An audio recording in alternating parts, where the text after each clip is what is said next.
I'm just gonna push stream and see what happens. Oh, I didn't actually put up. Oh, I gotta go to the page. Wait a second. Already, I've got my government secrets right on my side. Oh yeah, perfect. I think we're live. To the page. Wait a second. Aha, we are live. Yes, hello everybody.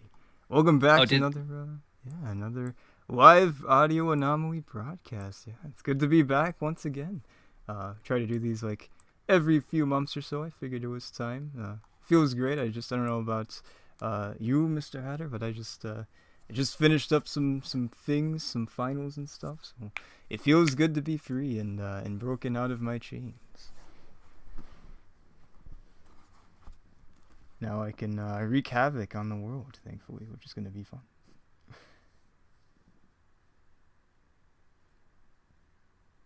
they didn't get the part about the government secrets, did they? Oh, no, we definitely weren't streaming then. No, no way. Okay, good. Your secret is safe about the government secrets. Nobody knows that you have any government secrets whatsoever. So I think we're all good here. Okay, good. Oh, yes. So has anyone read any interesting comics recently, or any uninteresting comics that could be even more interesting? Some comics that you're just so bored that you just started crying, I guess.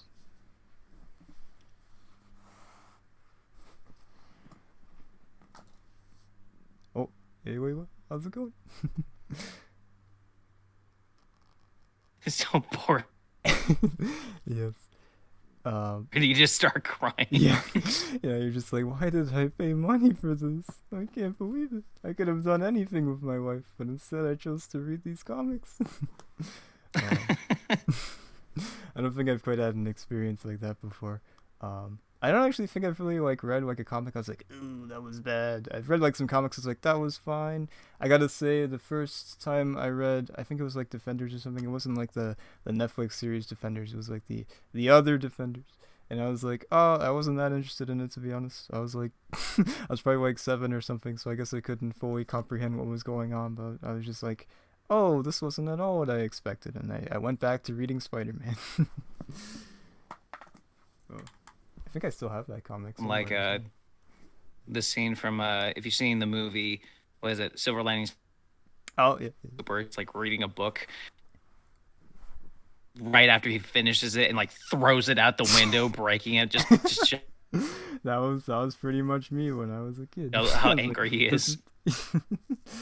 Oh man, classic. Oh man. So as for comics, actually I've been reading a bit more of Namor, and Namor. that's so that was the panel that I showed you, Christopher, where like Oh I wanted to make yeah. the meme where it's like oh, it's Namor the Submariner, and it's one of those panels to where like when they say the name like in the speech bubble, it has to have like the title Oh, font. the fonts, yeah, those are classic. Like just like it takes up the And then entire that's page. when I'm Hello, like, my name is wow, Namor. what an astute observation. Yeah. Yes.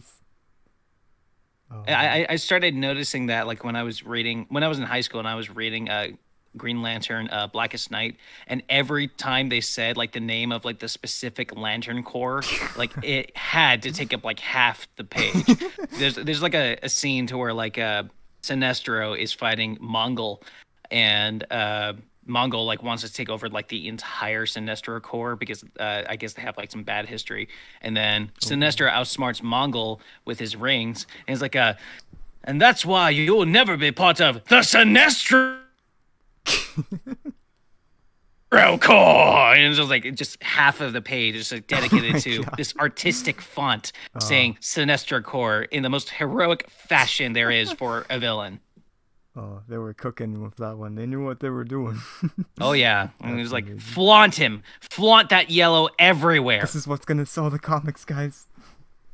Oh, that's amazing.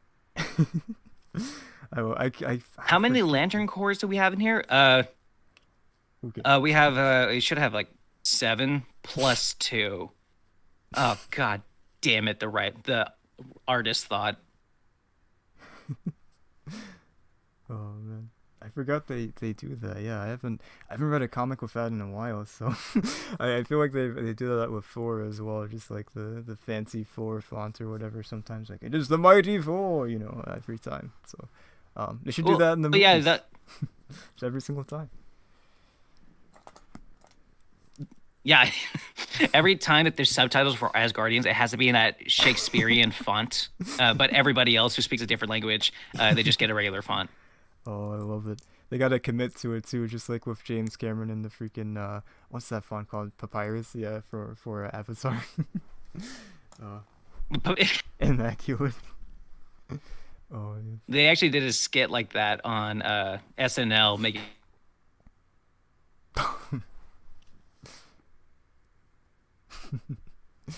Man.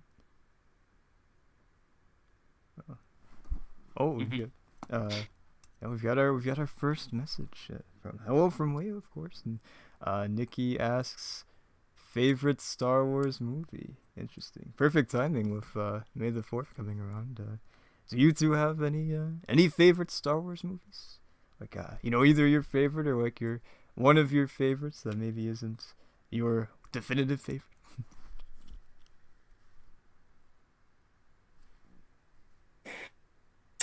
well, I got to go since with Empire. I know it's a Ooh, popular pick. nice. That's a since classic. you That's a classic. asked, um, it actually recently came back out on. Oh, geez. Oh, I'm sorry if I'm cutting you guys off. I guess oh my no, no, no, no. Wi-Fi is being really, really dumb. That's all good.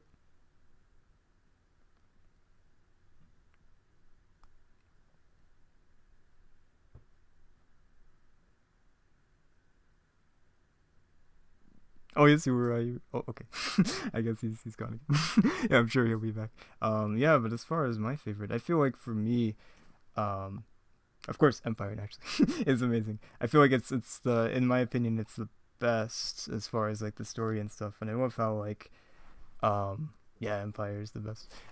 Empire, yeah, yeah, like I like how it's not just like well, I guess the movies in general aren't just like solely focused on Luke, but I love how like you have like the two different plots of like Luke getting trained and stuff like that and going to Dagobah, and then you also have like the Han Solo and Leia, Chewbacca, C-3PO sort of plots as well, which is very fun. You get like the A plot and the B plot, I suppose, and like it's like one of the few times that Han Solo is actually like one of the main characters. Like he's like a supporting main character, I suppose, but he really feels like that's like peak Han Solo right there. So it's pretty cool. But I gotta say that I feel like um just like Return of the Jedi, I just love like the emotions of it. It has such a great ending, especially with that new score that they did for I think it's like the 2003 2004 edit or whatever. It's like the special special editions,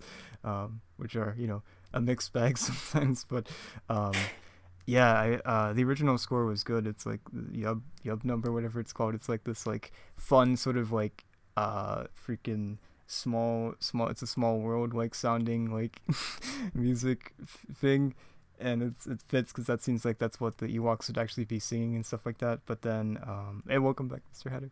But the actual like the new celebration theme, I think is just like so emotional. Like I feel it in my very core. So that's why I have to go with Return of the Jedi. And it's just so cool, like seeing Luke, like become a Jedi Knight and stuff like that, and beat the crap out of Vader. Like that theme is like so chilling. Whenever he's like, no, he just goes ham with it. He's freaking missing like almost every single swing, but he's going for it, and it's really just so powerful in the moment when he realizes like, oh crap, I could become Vader if I'm not careful. I'm going crazy. I got a robotic hand, man. It's all coming together. So, yeah, Return of the Jedi is fantastic.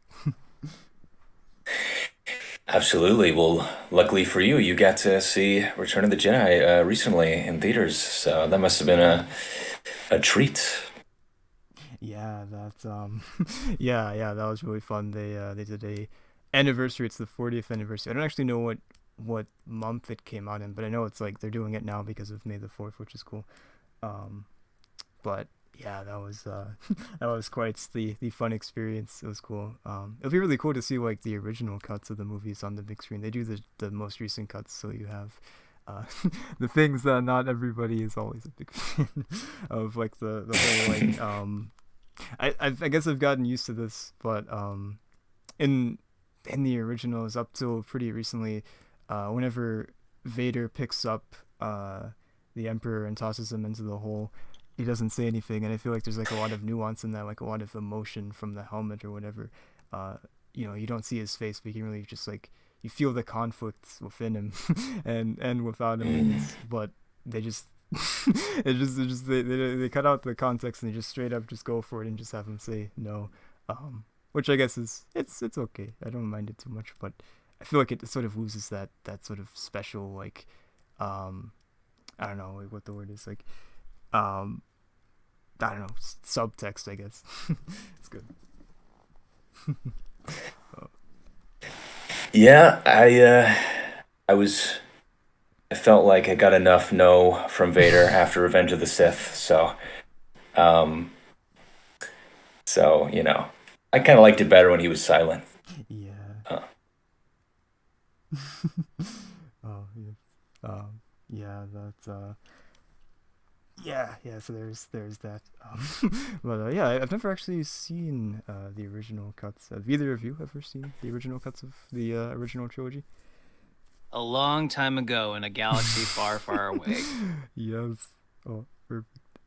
It's been a long Man. Oh. long time, but I actually just the other day went up to because like I forgot who brought this up to me, but added onto the older movies, and if you it was specifically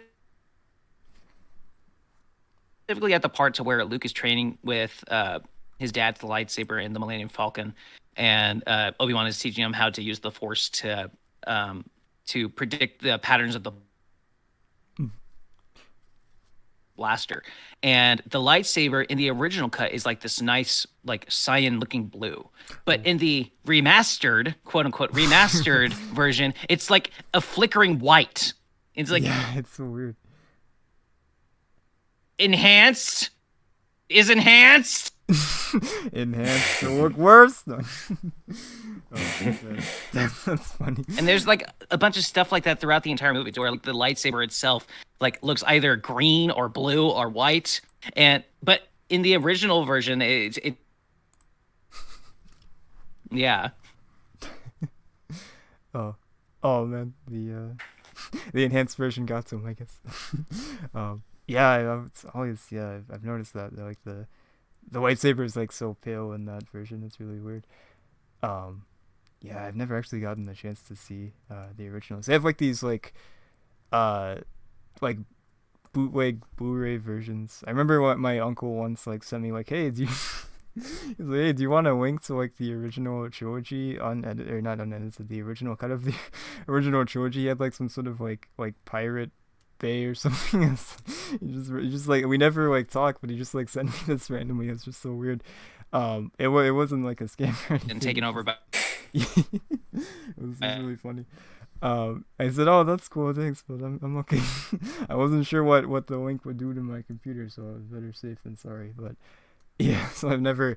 We have these like old VHS tapes of Star Wars, but they're actually like some like 1984 edit or something like that. There's like a freaking like there's so many edits of Star Wars. It's hard to keep them all straight. So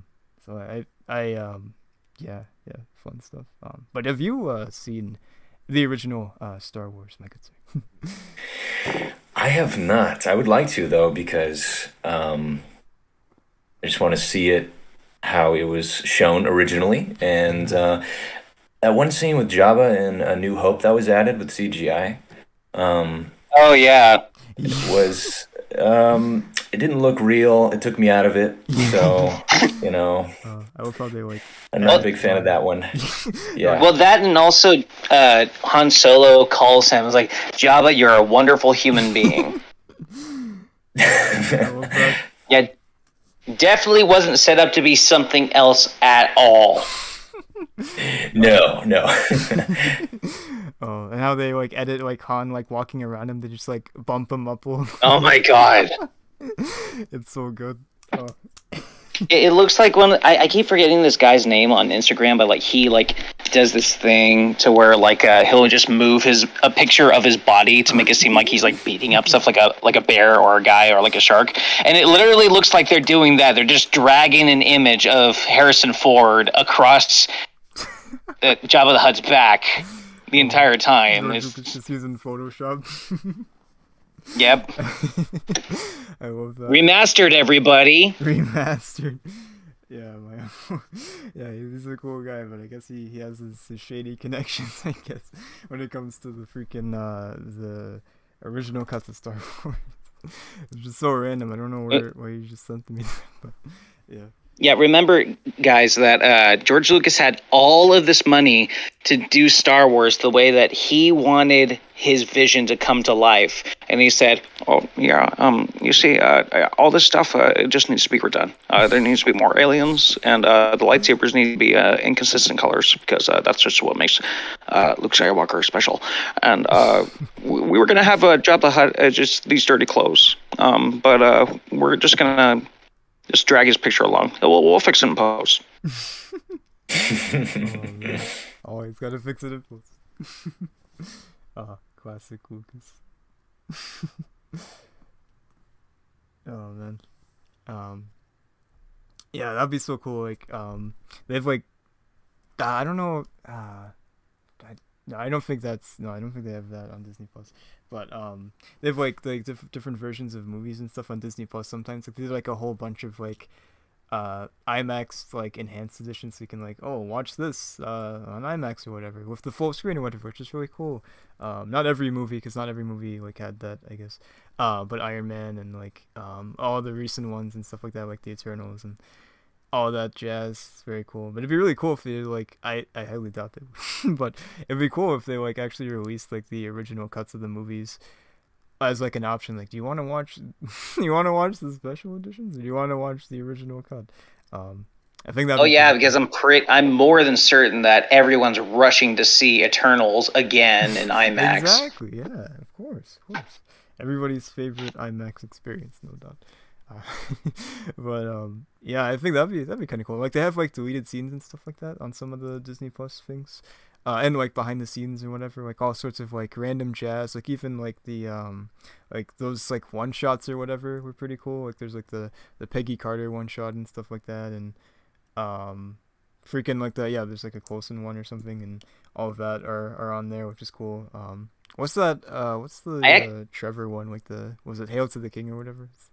Yeah, it was Hail to the King. That one was actually a part of Thor: The Dark World, because that was like Marvel's apology at the time of saying, "Sorry guys, the real Mandarins out there, but nowadays they don't do one shots anymore. They just insult their audience if they don't agree with what they make." I love it. It's a good model. Yeah, they even got freaking Sam Rockwell back. You know, the Justin Hammer, one of the best MCU villains ever. So that was cool.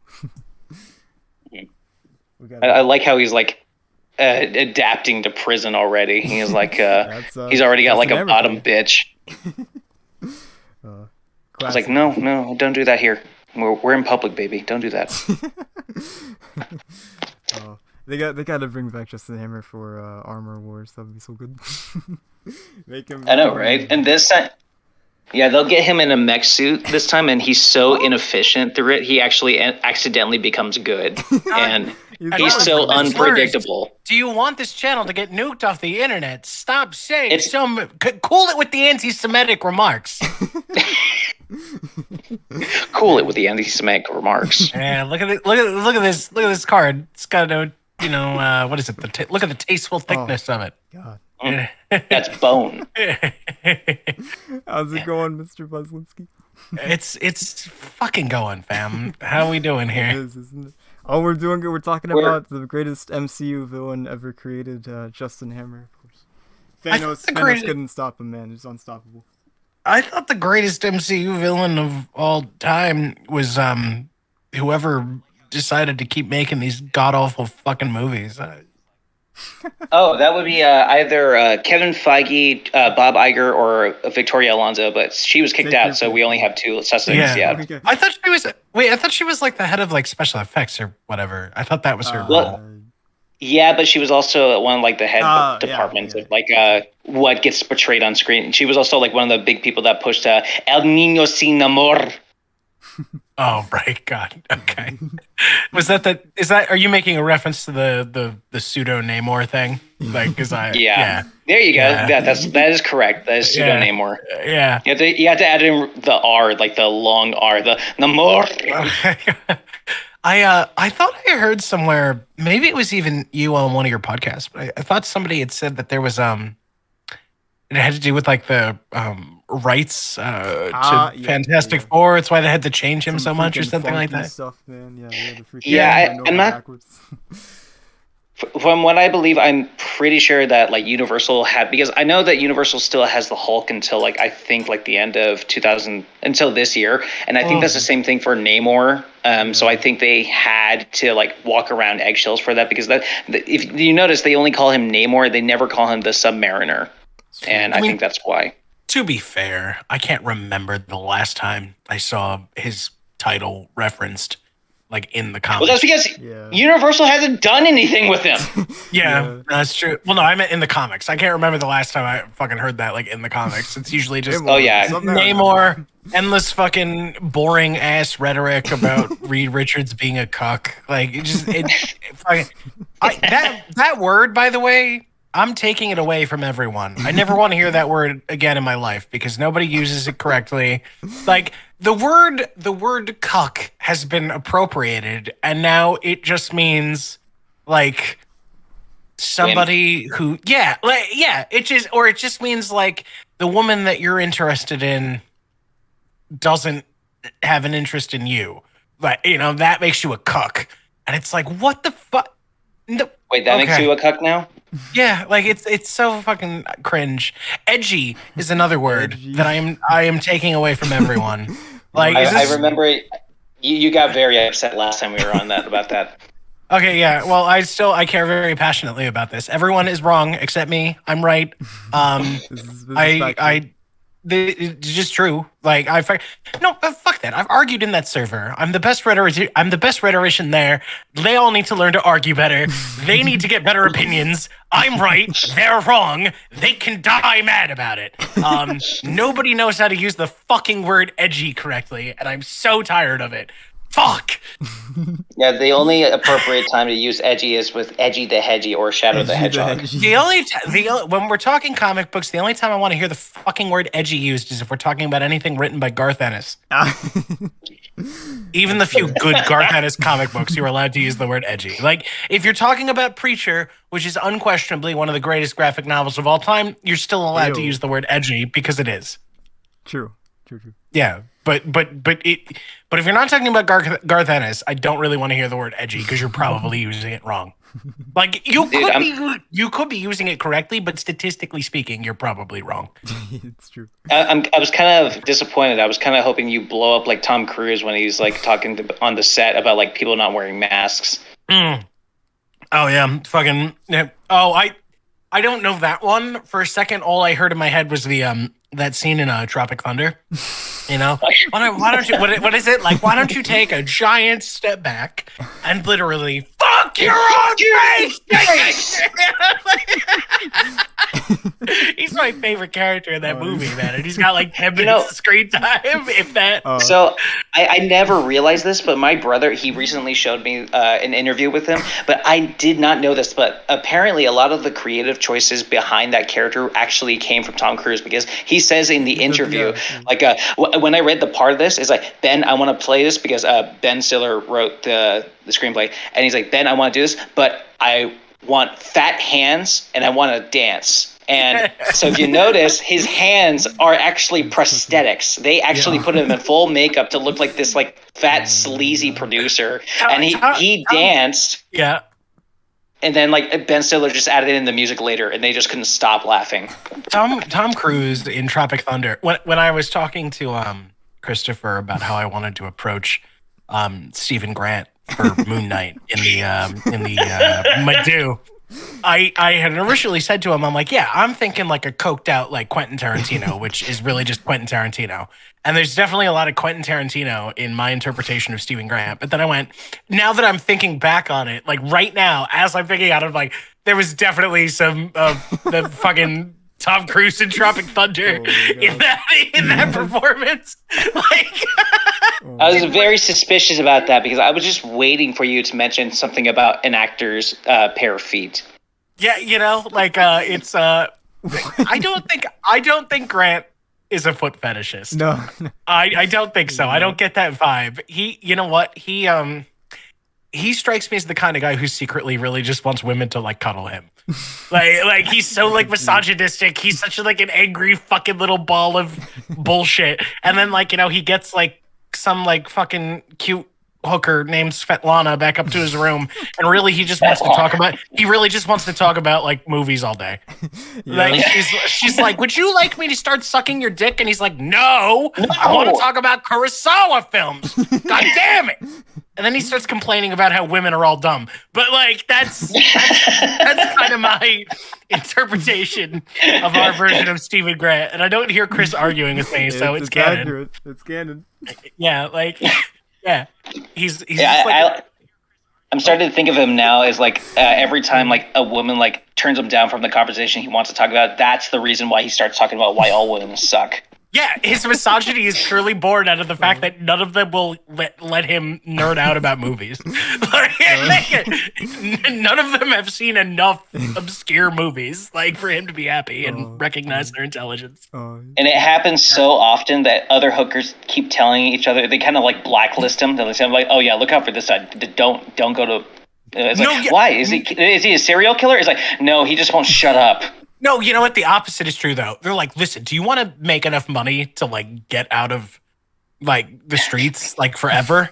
Just watch these, like, 37 movies, and then I'll make an introduction to you to Stephen Grant, and you're good. You'll be fine. Like, you have to listen to him talk, though, which is the downside. But, like, fucking...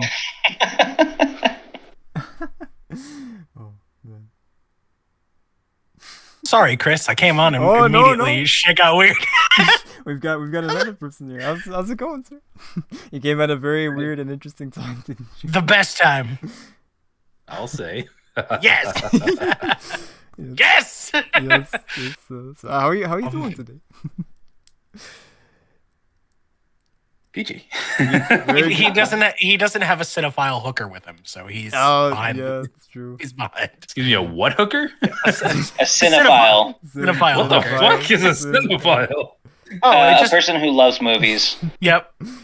It's a very creepy cinephile. way of saying. Yeah, it's a very creepy way of saying someone who loves movies. Yeah. If you ever hear the suffix file, like if you've ever heard audiophile, that's another one. No, I'm pretty sure he's thinking of a different file. I know what one he's thinking of. I'm just educating that like that suffix has more use than Phonics, Mr. Well, who's trying to be edgy now? Jarrett from Subway. Like the fucking.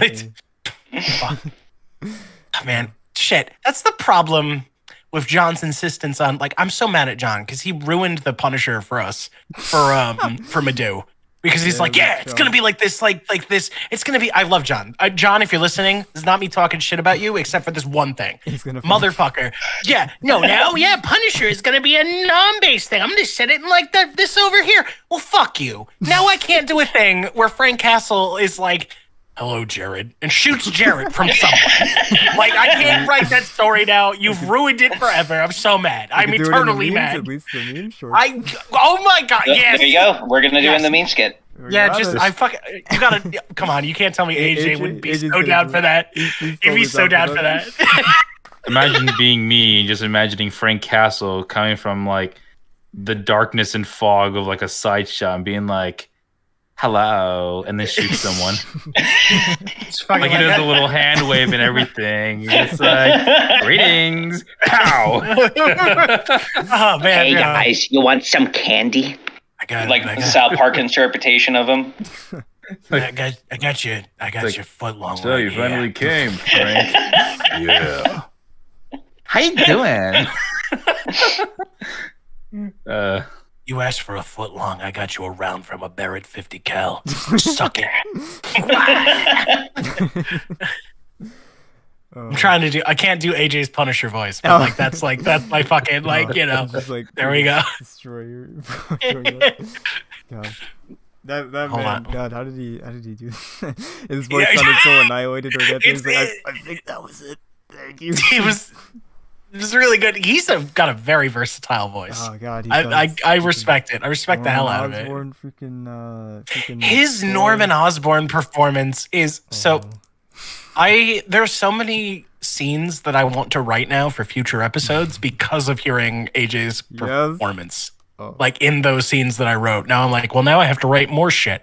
God damn it. Hey, I mean, he was always going to be a huge, like he's the big bad of the at least season 1, right? So he was always going to be huge in it. But it's like I heard his performance and I'm like, right, we need to do this. We need to do this. This is going to happen now. Shit. Like, so much is going to happen now just because of how awesome AJ is. So, AJ, if you're listening, like, good job. You can feel really good about yourself now because you're incredible and I love you. Yeah. Actually, I'm glad that you brought that up because I wanted to tell you I very much like your interpretation of Micro. However, I am slightly disappointed that you didn't sound like the guy from Jurassic Park. Oh, fuck yeah.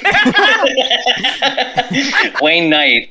Yeah, I knew exactly who you were talking about. The one who played him in Warzone. Yeah, by the way, I'm a huge Warzone apologist. I love that movie. Like, unironically, I love that movie for what it is. I love the fuck out of it. I will watch movie over and over again. I was drunk when I watched that, and I laughed out loud when, like, the street jumpers, they're, like, jumping off the buildings and doing parkour, and then Punisher just has a bazooka and just shoots one out of existence, and it was like, holy fuck! Yep. That's great. I love the punching the spoon through the guy's face. That's also wonderful. Yeah. The best moment though in the entire movie is when he's holding the little girl and Budiansky is like with the fucking asshole. He's like, put your hands behind your back, and then while carrying this child, Frank Castle just points a shotgun at this man's face, pulls the trigger, and the cop is just, God damn it, Castle! Like, he's so frustrated. Like, my man, what did you think was gonna happen? You've been hunting this man for years. God. Why did you not see this coming? Holy shit! Like, back to the parkour thing. Holy crap! I just imagine him just pulling out a bazooka and firing and be like, just use a ladder, you fucking weirdos. I mean, yeah, it was implied. It was implied. Maggots. And then he's like, something for something, Mr. Punisher, so, mercy. And he doesn't shoot him. The only art I respect is the art of war. Don't do that. Fucking chucks that motherfucker off the roof. I love that movie so much. Oh, so good. I hate the Netflix show. My perfect idea for Punisher in film or TV God. Is a combination of the two movies. Even the third, even 3 movies. The Dolph Lundgren movie has some good points. Not many of them, but there's some good tone in there. The vibes of that movie are good. The Dolph Lundgren one, it seems to have like the attitude of Frank Castle. I think it definitely needs a lot of work. But like the one on Netflix, they just make him Wolverine. They didn't want to make a Punisher show, and it's so obvious. They pussied out. Sorry to our female listeners. They got really cold feet. Wow, jeez, way to like objectify like half our audience. Jesus. No, yeah, they really, it's very clear. They just went like, "Oh, we don't like the Punisher. Why did we even buy this property? We're gonna make a whole different thing over here." Wow, it's almost like they did that again with another studio from Marvel Studios with another show that a lot of people didn't like. Chris over here just going Super Saiyan. Don't say it. Don't say it. He has ascended beyond you. Are you gonna get angry? Would I not like you when you're angry? Oh, fuck. Oh, Christ. No, I thought you were going to bring up Moon Knight. And No. I was going to start, like, raging. We were Like, close, we were close.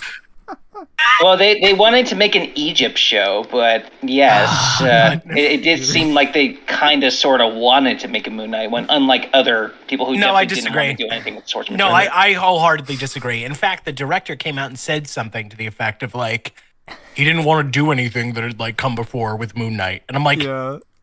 literally, he said something almost exactly like that. I wish I could find the I quote. don't remember what it was. So, but yeah, it was. What you're telling me is we're never gonna get the wonderfully insane line of "Come on, Satan, you little bitch, come out!" Oh, yeah. Yeah, It's Dracula. Where's my goddamn Oh, it's money? Dracula. I'm sorry. Where's my They money, did you for big season fuck? 2, possible. You big Come on, fucking nerd. Let the bullshit go. Come on, Dracula, you big fucking nerd. Where's my money? Like, yeah, I'm gonna fucking send that. I'm gonna send that line to Chris, and you can just have it. Yeah, And there you go. Knock, it's the fucking IRS. One of my favorites. This one you'd have to do. I'm gonna demand that you do it, but it's the one where She-Hulk walks in and then Muna's like, "Fuck, lawyer!" Oh, which one is this? Oh, so there's like a whole bunch of superheroes in like one room, and then Yeah. She-Hulk walks in, and then like Moon Knight freaks out for some reason, but they edited it to where it's like a, "Hey everybody, I'm late," and then like Moon Knight goes, "Fuck, a lawyer!"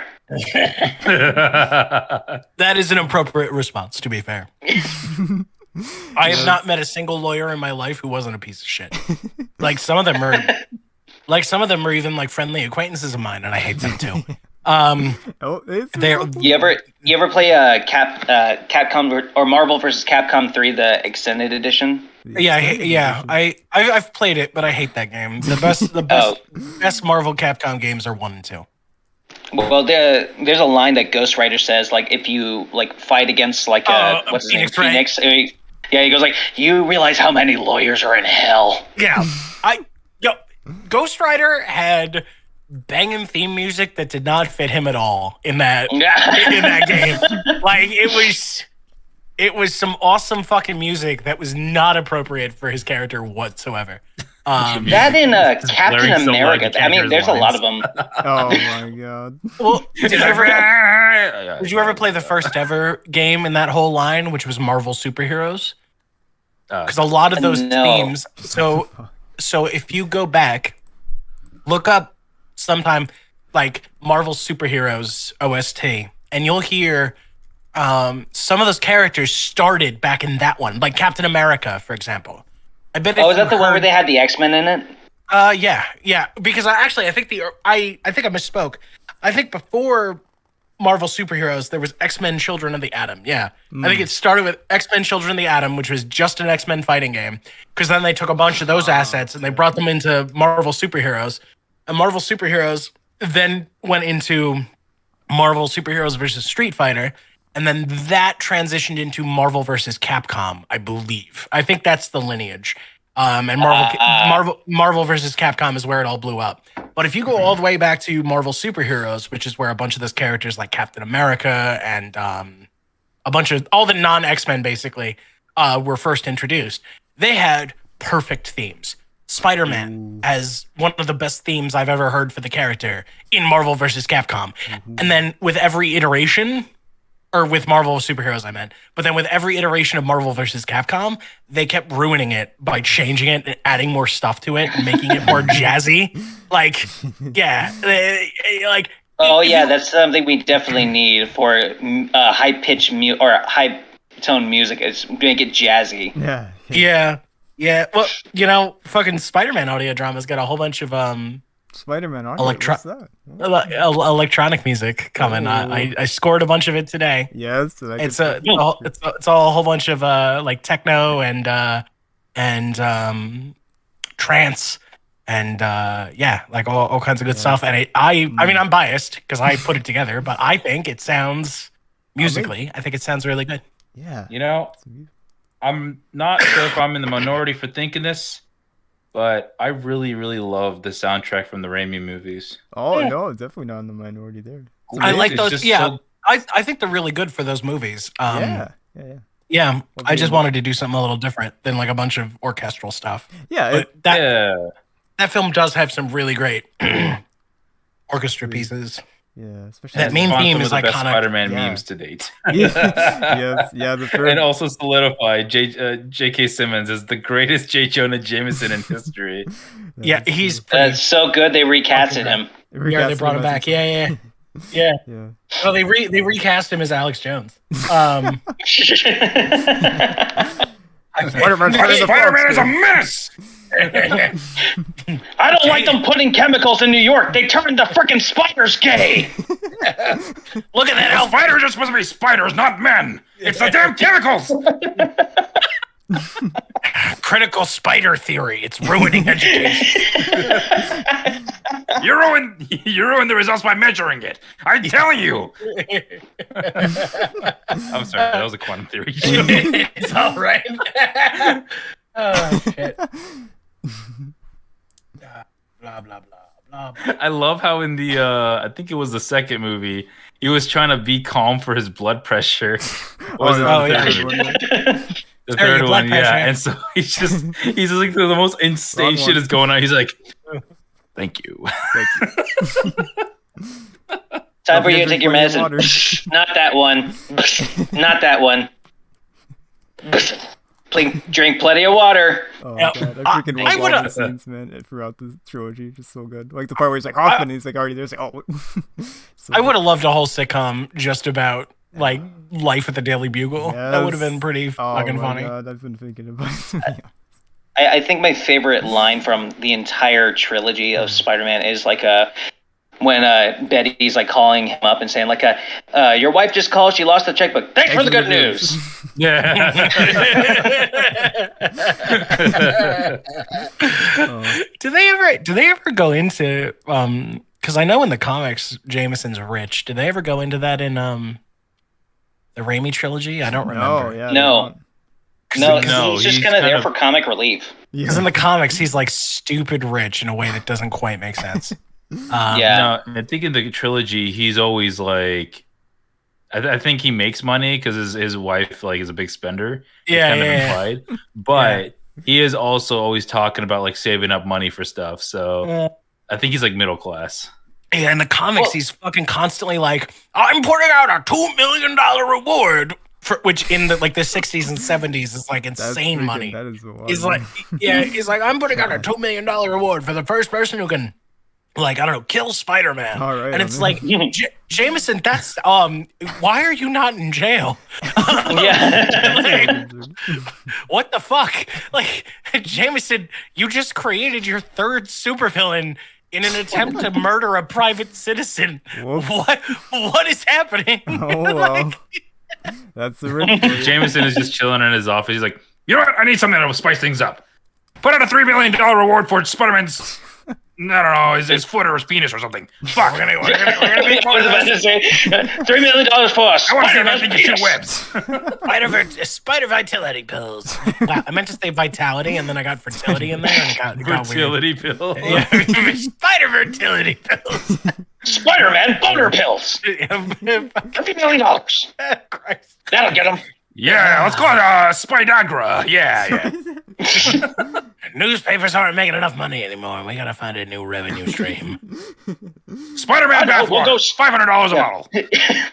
We'll go into OnlyFans for Spider-Man. $3,000 for whoever gets me the bathwater of Spider-Man. You know what I think the Daily Bugle needs? NFTs. Look into that, Toppman. I'm still kind of playing with it, but I think what we're gonna do with Jameson and the MADU. Chris, have we referenced the Daily Bugle We at all? have, yeah, we have at the end of 4-2, we got Robbie, we got Hoffman, and we got Brief Jameson. Fuck. Okay, then I We can't gotta do what go I was. Yeah, I can't do what I was originally try going to luck do. getting J.K. Simmons for Jameson. I'll He'll probably do do it. Because I Are they just, are they just like they're a newspaper like they were in the Well, comics and stuff? I mean, Okay. we could do more if you wanted.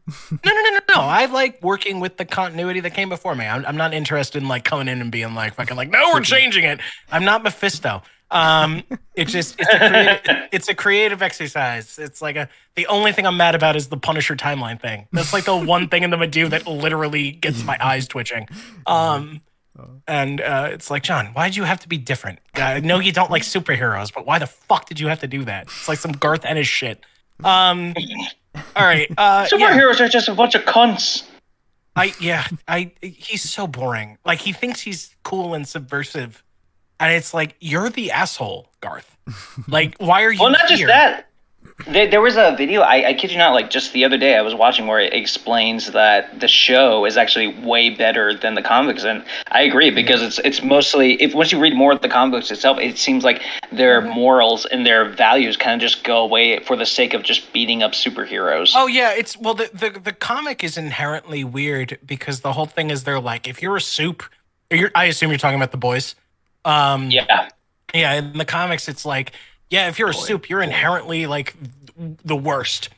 And then they all have the same concoction that all the superheroes have. And then they end up becoming the worst for no reason. Yeah. Well, no, that's not quite true. I don't want to spoil it because I'm sure most of our listeners are not. I'll just say that like crazy shit happens. Billy becomes the worst. I think unquestionably. Billy does things by the end of the comic that are unforgivable. I just absolutely some of the most disgusting shit I've ever seen. He's the worst. Well, that's what. Yeah, well, that's what I'm talking about because like that was pretty wild. Well, that's what I was trying to reference is that it just seems like the tactics that Billy Butcher uses, it gets to the point of absurdity. It's like, if you're trying not to be bad like these superheroes are, is like, why are you resorting to such brutal tactics into making sure that they die when it's just becoming gratuitous? Yeah, I think it's sorry. Go ahead. No, go ahead. I think it's the syndrome of becoming a monster fighting monsters. When you're when you're in a battle like against something that powerful for that long, you start getting desperate. You start trying to escalate, and I think people can lose themselves that way. So I Butcher think that's might valid, have but I think with Billy Butcher, especially if you like go into the comics, like Billy Butcher's deranged for sure. Yeah, he was always fucked. Like I think, he just got worse because of that. I think with him, it's more like I think he was, because it's implied this was all his plan from the very beginning. Like what he does at the end of the comic, I always read it as that was his whole gimmick from the start. This was like a big long game with him where he's like, I'm going to do this whole boys thing long enough to get the favors I need and get the connections I need and the resources I need and maneuver myself into a position to do what he does at the end. And then he fucks it all up in hilarious fashion. Which is also Ennis, and I hate that. I actually, just as an aside, the farcical elements of the end of The Boys, Ennis thinks he's being like smart with his commentary in that. Like, you would think you're gonna have this big superhero brawl ending, but you can't have it. You can't have it because that isn't it funny and subversive that everybody just basically has their pants fall down. I'm Garth Ennis. Suck my cock. I'm amazing. And it's like, no, you dumbass. You just. That sounds a little too Ryan Johnson for me. Yeah, it's stupid. Ryan Johnson? I used to like Garth Ennis, but nobody's perfect. You know, Spider-Man used to be written as a fan of Ayn Rand. That's why I foam at the mouth anytime somebody completely tries to discredit Stan Lee, and they're like, Steve Ditko did everything. I'm like, you would not like Spider-Man without Stan Lee. Holy shit, shut up. You have no idea what you're talking about. Oh my God. Go back to your room. Like, you have no idea the monster that would have been unleashed upon us without Stan there going like, Steve, Steve, yeah. Let's dial it back maybe a little bit. An objective is superhero. Those are contradictory terms, Steve. Holy shit! Like, fucking, you gotta come down a little bit. I think I told you the story. I never got to meet him, but I got to eat cookies made by him. It's pretty What? amazing. Really? Oh yeah, so I'm not gonna name names because it's weird, and I'm no longer friends with this person. We had a pretty big falling out, but I used to be friends with someone who is directly related to a very prominent comic book figure. Oh. Who was like, yeah, I don't want to say Oh, anything okay. more than that. Because like I said, it's a weird situation. But I used to be very good friends with someone who is like related to like Marvel royalty. Ooh. And so I didn't really ever get to like take advantage of that. We didn't like go to like a lot of cons or whatever, but I'd hear a lot of inside baseball.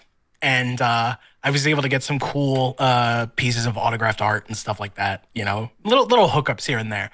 But at one point, it was like, hey, I wanted to try to arrange this meeting with you and Stan for your birthday, but couldn't make it happen. Scheduling conflicts, and Stan was really old by that point too, and I think he was like not feeling well. No. But my friend was like, but here, he made some cookies. Oh. And I got cookies for you. Yeah, like fucking here's some Aw, cookies. that's They were sweet. Christmas cookies. Apparently, and I heard later, apparently his Christmas cookies are like, or his Christmas cookies were renowned as like Wow. some of the greatest cookies of all time. And I thought they were pretty great fucking baker good. and a great writer. Yeah. Like, Double threat. it's yeah, man. I wish I could have met him, Boss. but a lot That's of why people they had to met get him rid and- of him. Yeah, right. They had to. You got do too away. many things going for you. You're out. And I just imagine like Bob Iger like coming up and saying like and it absolutely broke my heart when I put that tumor in his brain. Oh yeah, oh god. What? What? Come No, on. no, Now, I I know know that's it sounds bad. Mag dump. Oh god, I do love that scene. I didn't enjoy. It is so good. Guardians of the Galaxy 1 is a better film by far, but I did really love that moment from part 2. Yeah. I wish I could enjoy more Marvel movies, but God, I hate so many of them. I don't want to hate them. I want to like No, them. I'm absolutely in the same boat as you, because like as much as I loved coming on to like talk about Marvel, especially on here and on my podcast, it sucks whenever I have to like tell everybody like on the face of the planet like I think this movie sucks. The writing is terrible, and it's like and they could be doing better, but I don't know. They don't want to listen to us, so we got to keep telling people to stop giving them money. Well, yeah, most people don't know what good writing is. Don't judge them too harshly. They think Moon Knight. But I can't. They think Moon Knight is a good show. No, stop. No, you know what? Okay, I will stop being a prick for 1 second. Moon Knight is not a terrible show when taken on its own merits. It's just one of the worst adaptations of all time. Yeah, that's fair. It's just like it's just one of the fucking worst. It's a far cry from the source material. Yeah. Well, what really sucks about it is that they have a lot of cool ideas in there, but it's just so jumbled, and they try to like do everything all at once. It's just 6 so episodes, sloppy. jam it in, Yeah. Yeah, and they did all the shit. I can't believe they did the evil altar show. Dude. Like I can't What believe they year is fucking this? did it. Yeah, I can't believe they fucking did it, man. Like Oh, now, look, I'm not one to be like, oh, you have to be like super accurate and super precious. Like Chris and I had a whole conversation about that when he was releasing Moon Long Nights for MADU. And I was like, no, just put a fucking disclaimer and tell them like, hey, this is like a fictionalized account of DID. If you want to do more research, Look at the boom, wings. here's some links down below. I did my due diligence, Mazel Tov. See, because Mark is Jewish. You see what I did there? Fucking, but all the same, it was so easy. It would have been so easy to not do the shittiest thing. Like, it would have been so easy to not do the shittiest thing. And here's the thing about that. In the comics, at least, they're very clear about the fact that, like, Mark maybe had issues as a kid, but even when they're like, hey, maybe like, okay, so it was always kind of a thing where it was like assumed like, originally it was like Mark created a bunch of secret identities, and then overindulging in those secret identities may have given him a form of DID, which is the logistics of that are kind of dicey, but like not terribly offensive. And then later on, it was like, well, no, actually, I don't think that's how that works. So let's say that Khonshu gave Mark DID because Khonshu's a weird interdimensional bird god from the moon, and that would fuck with somebody's brain. Okay, cool. And then they went on later in the it's one of the runs that you really like, Christopher. I'm blanking on which writer it was. Oh, Alex? After Lemire. In the Lemire, I think Lemire was the first one to suggest, like, actually, maybe Mark always had DID, but in the same run, he shows like Khonshu like chilling with Mark as a kid. Yeah. So it's either Khonshu doesn't exist, which they've since proven is not true, which I hate, or I'm so mad they did that, by the way. They should have maintained the ambiguity of Khonshu, but then they're like, no, we're going to do World of Khonshu. You're ready for like, I'm all for watching Mark body the Avengers, but fuck. But it's like, okay, so it can't be that Khonshu is a figment of Mark's broken mind. So the implication is, I guess, Khonshu was around even then, possibly fucking with him. So we're back to Khonshu gave him fucking brain damage, probably. Which, since you're incorporating a magical element into it, it makes it more palatable if you're going to do something like Jake Lockley being a fucking, like, serial killer or whatever. If you want to have if you want to have Jake Lockley be an asshole, it's more palatable in the comics because you've incorporated the mystical fucking moon bird god from the moon into it. But the TV show just doubles down and just makes it DID. Yeah. Like the TV show is like, he just has DID and also there's a moon god. Like, oh my god, I cannot believe they did this too. Like, if they were doubling down on the DID thing, how is it that you didn't deliver on it completely? Because it was like the 4th or like 5th episode to where like he starts seeing that he's like in an insane asylum, and he sees like Ethan Hawke as his therapist, and then like whatever his wife's name is like as one of the other patients. Like, why didn't you put that in the first episode to have people guessing whether or not he's actually insane or not? Mm-hmm. Because that would be interesting. So I'm gonna piss everybody off. I'm gonna piss everybody off in this call real quick.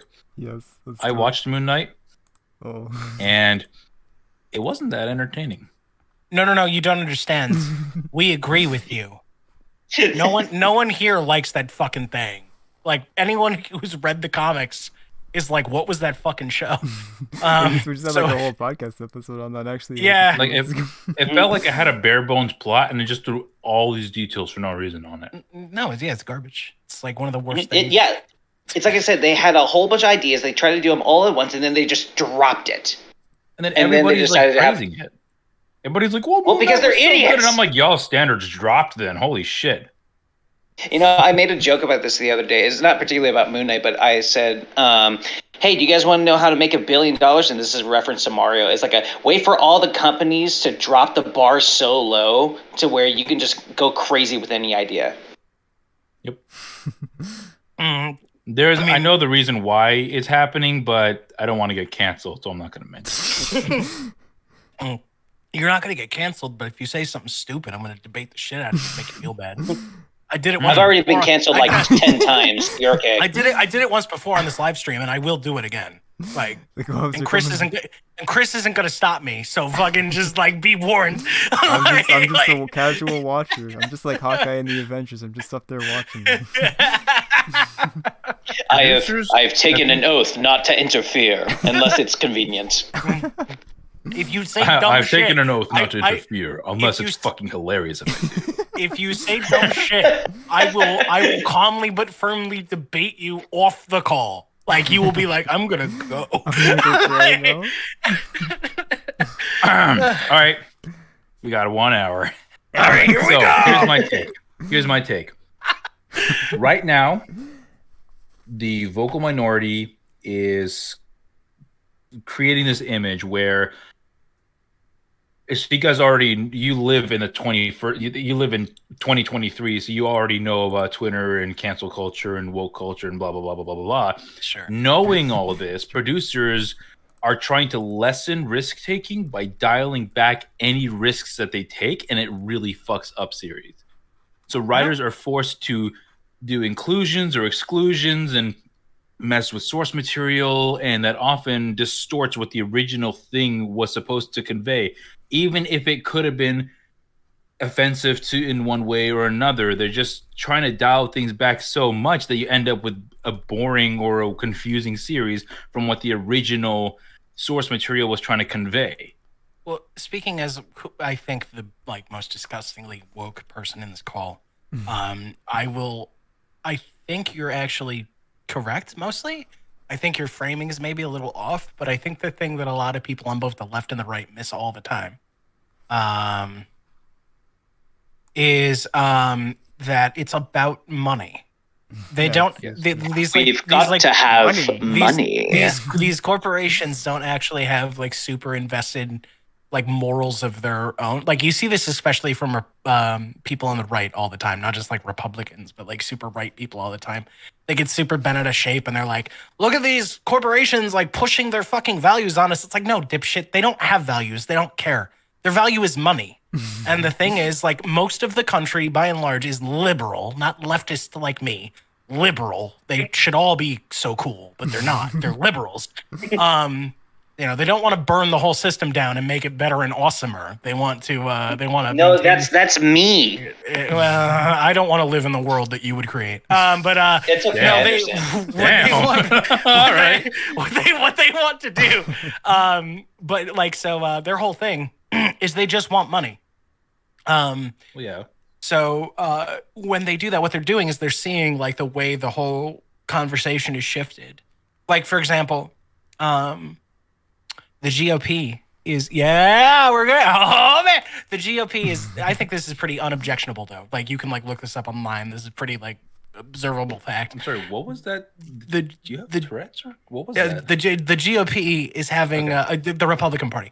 The GOP is having this thing right now where even though some of its leaders are pushing like a lot of anti-trans rhetoric, the majority of the GOP voter base is like, what the fuck? I don't want to have anything to do with this. You know, they don't want to do culture war stuff. Because a lot of these culture war issues have become more accepted by the broader populace.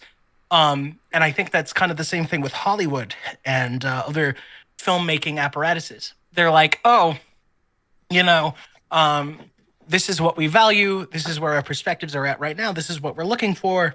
And Hollywood and so on and so forth, they're like, right, well, if we want to make money, this is what we need to appeal to. And then they all kind of want to meet in the middle and create the safest shit possible with the broadest amount of appeal.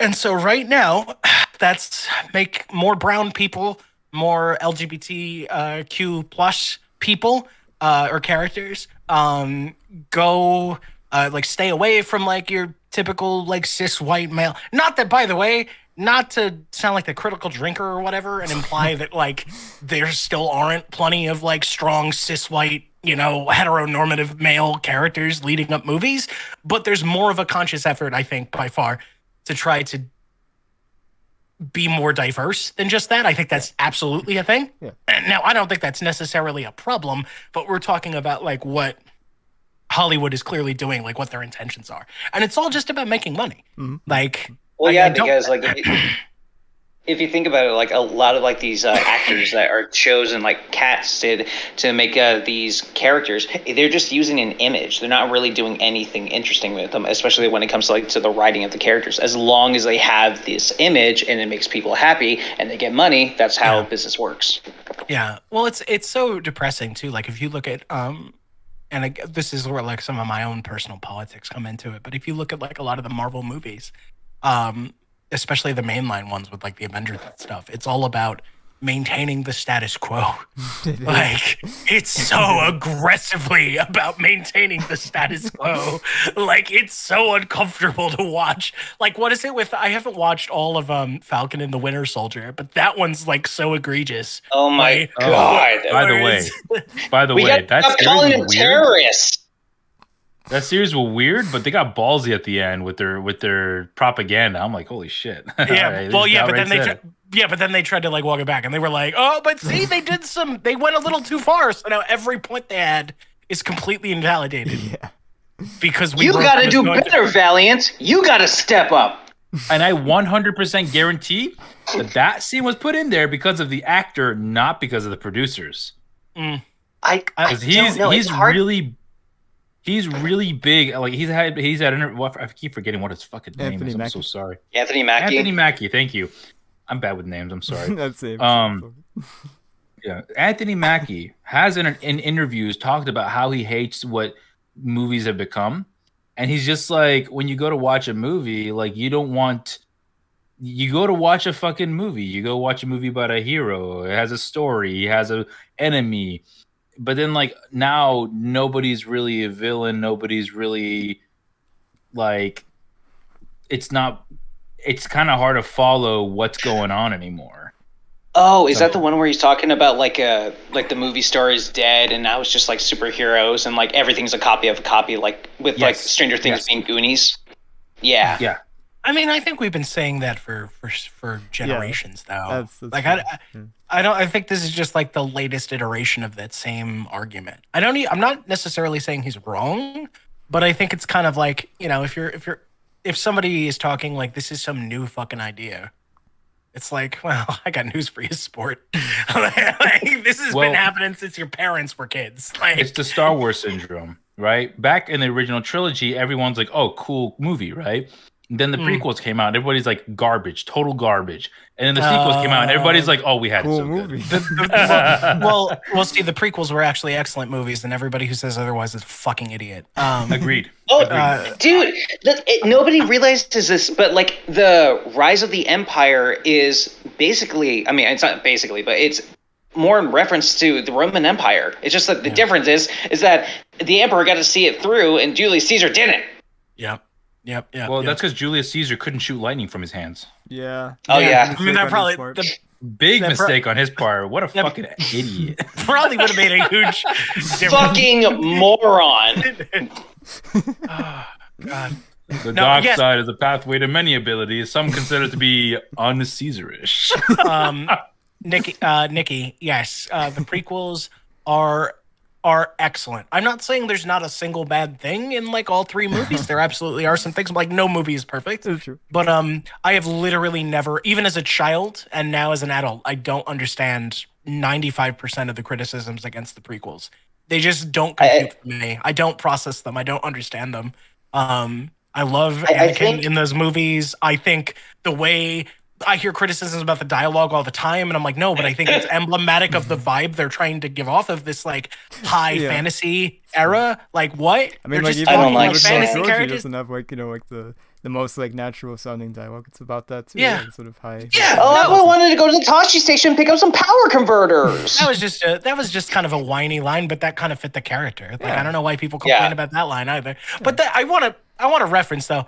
I'm the guy who always defends that line from X-Men that everybody memes, right? It's like fucking what happens when Toad was struck by lightning? The same thing as everything else. And I'm like, that's a banger line. What? I like it. Yeah. I love that line. Are you what? I think nobody was expecting like what she was going to say next. I thought she was like, I think people just expect her to say something clever. It's like, no, it's just same thing that happens to everything else. You get struck by lightning and you go zap. I think everybody heard the line. Enough people heard the line getting memed on, and it just became the thing you were expected to say, like hating on Nickelback. And I think the same thing is true of the fucking prequels. I think that people saw the Mr. Plinkett reviews, and they just made those their entire fucking personality. Because film criticism is hard or whatever. And they're like, Star Wars The Phantom Menace is the worst thing that happened ever since the birth of my son. Yeah. Yep.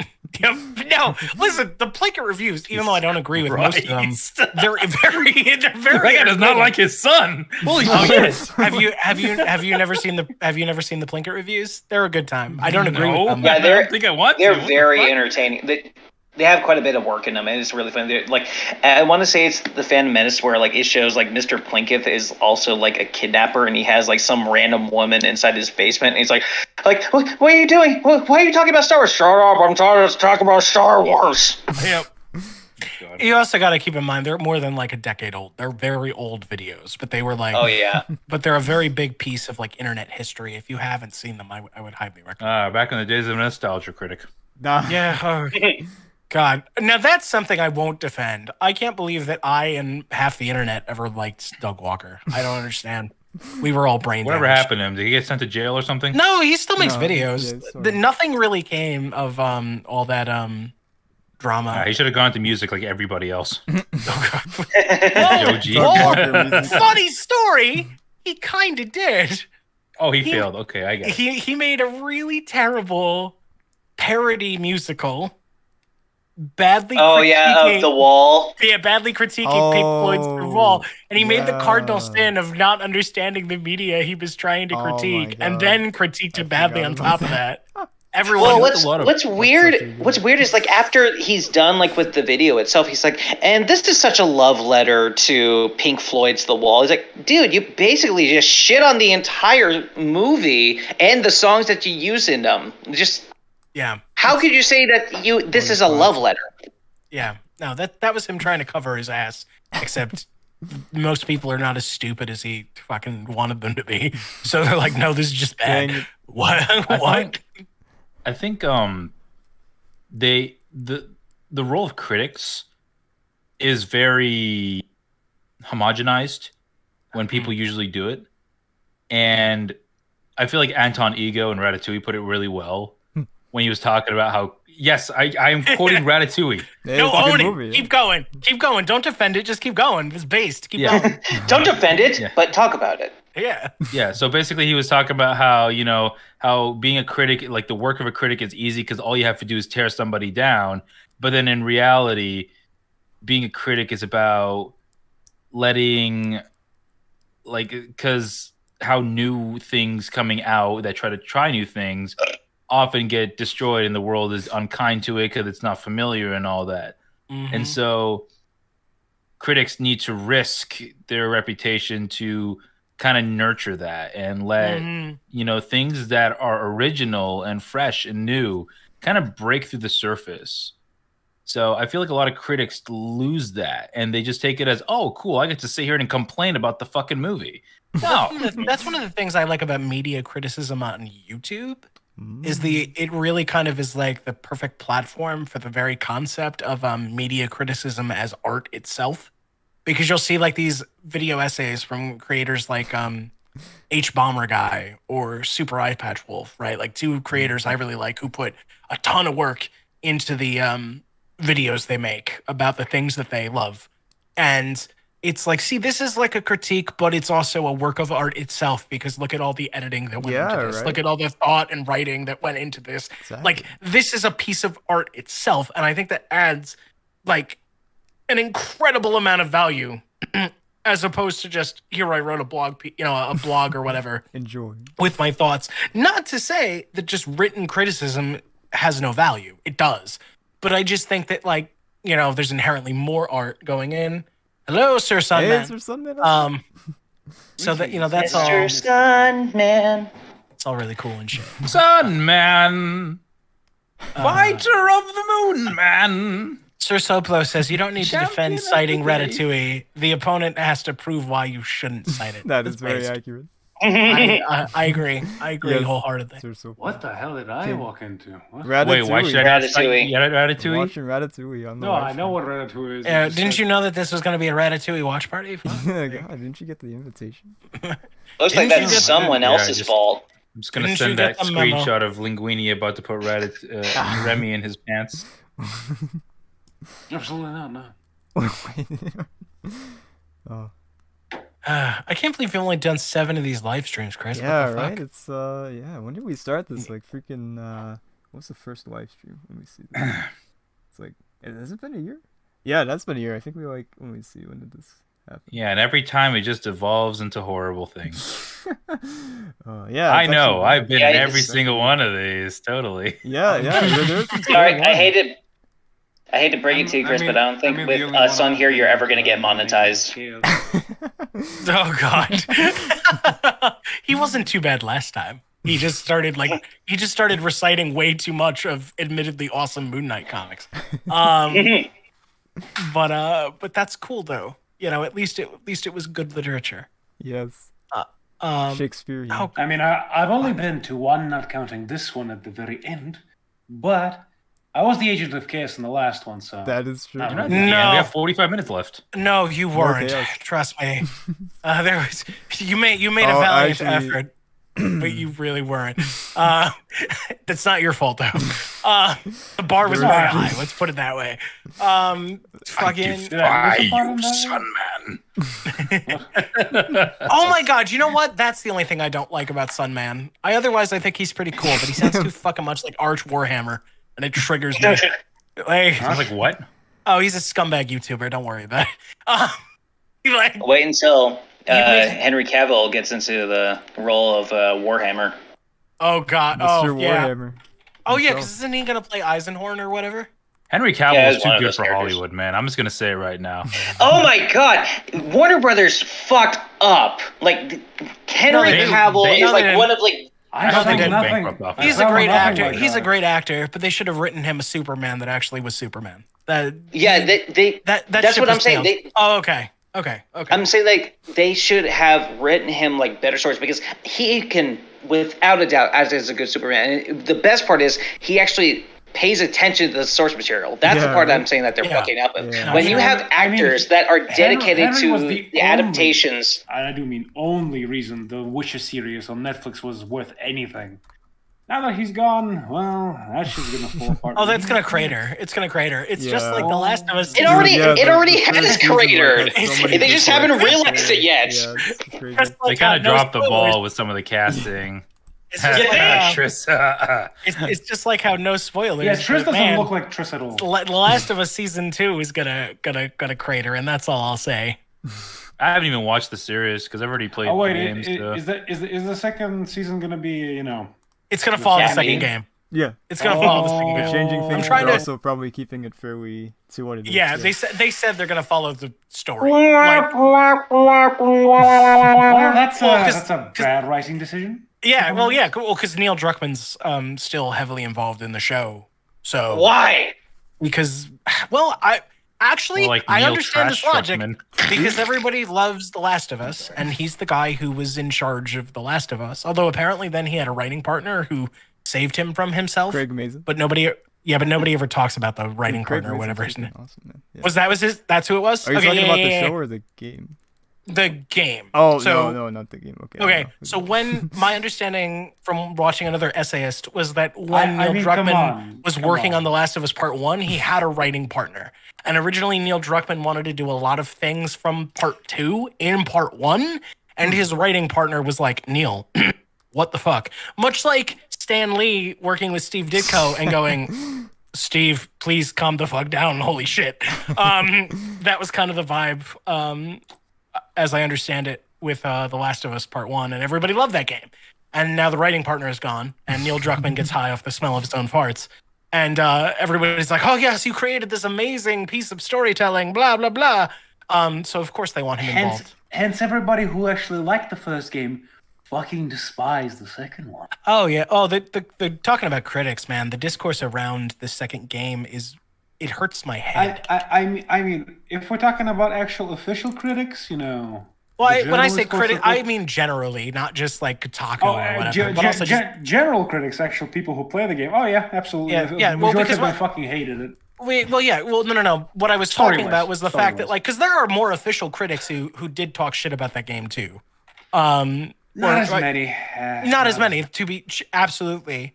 But like, the thing I hated, and I hate this with everything. You see it with Star Wars. You see it with everything, where there are absolutely pieces of shit online who spew a bunch of like hateful rhetoric, like all the talk about Abby and like, look at this trans character, and then it led into all kinds of transphobia and shit, and all this like who homophobia cares? about Ellie. That shit. Well, people care because it's awful, and there was a disgusting amount of it. But the problem is, it was not the majority of the criticism about why Part 2 sucks.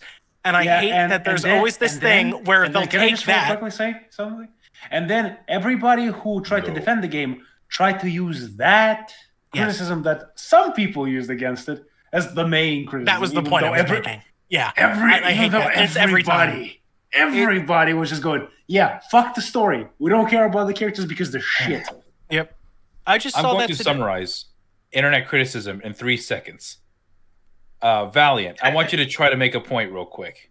I'm not going to play that game because I know what you're going to do, and you're right. you know what's going to happen. Yeah. You know them Star Wars Like I sucks. just interrupted you right now by talking louder. Yep. Works every time.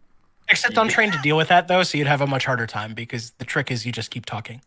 Well, you just got to be louder to. No, you don't try to be louder. everything. You don't try to be louder. You just power through. You just keep talking. You keep talking and you keep repeating yourself because eventually, if you persevere, you will overpower the other person. It's an actual rhetoric technique. Unless, trust me, the one problem with that one, if the other person is a lot more stubborn, yeah, you just. No, but do you know what happens then? Goddamn Do you know what happens then? You You look have like to a breathe jackass. eventually. You lose optically.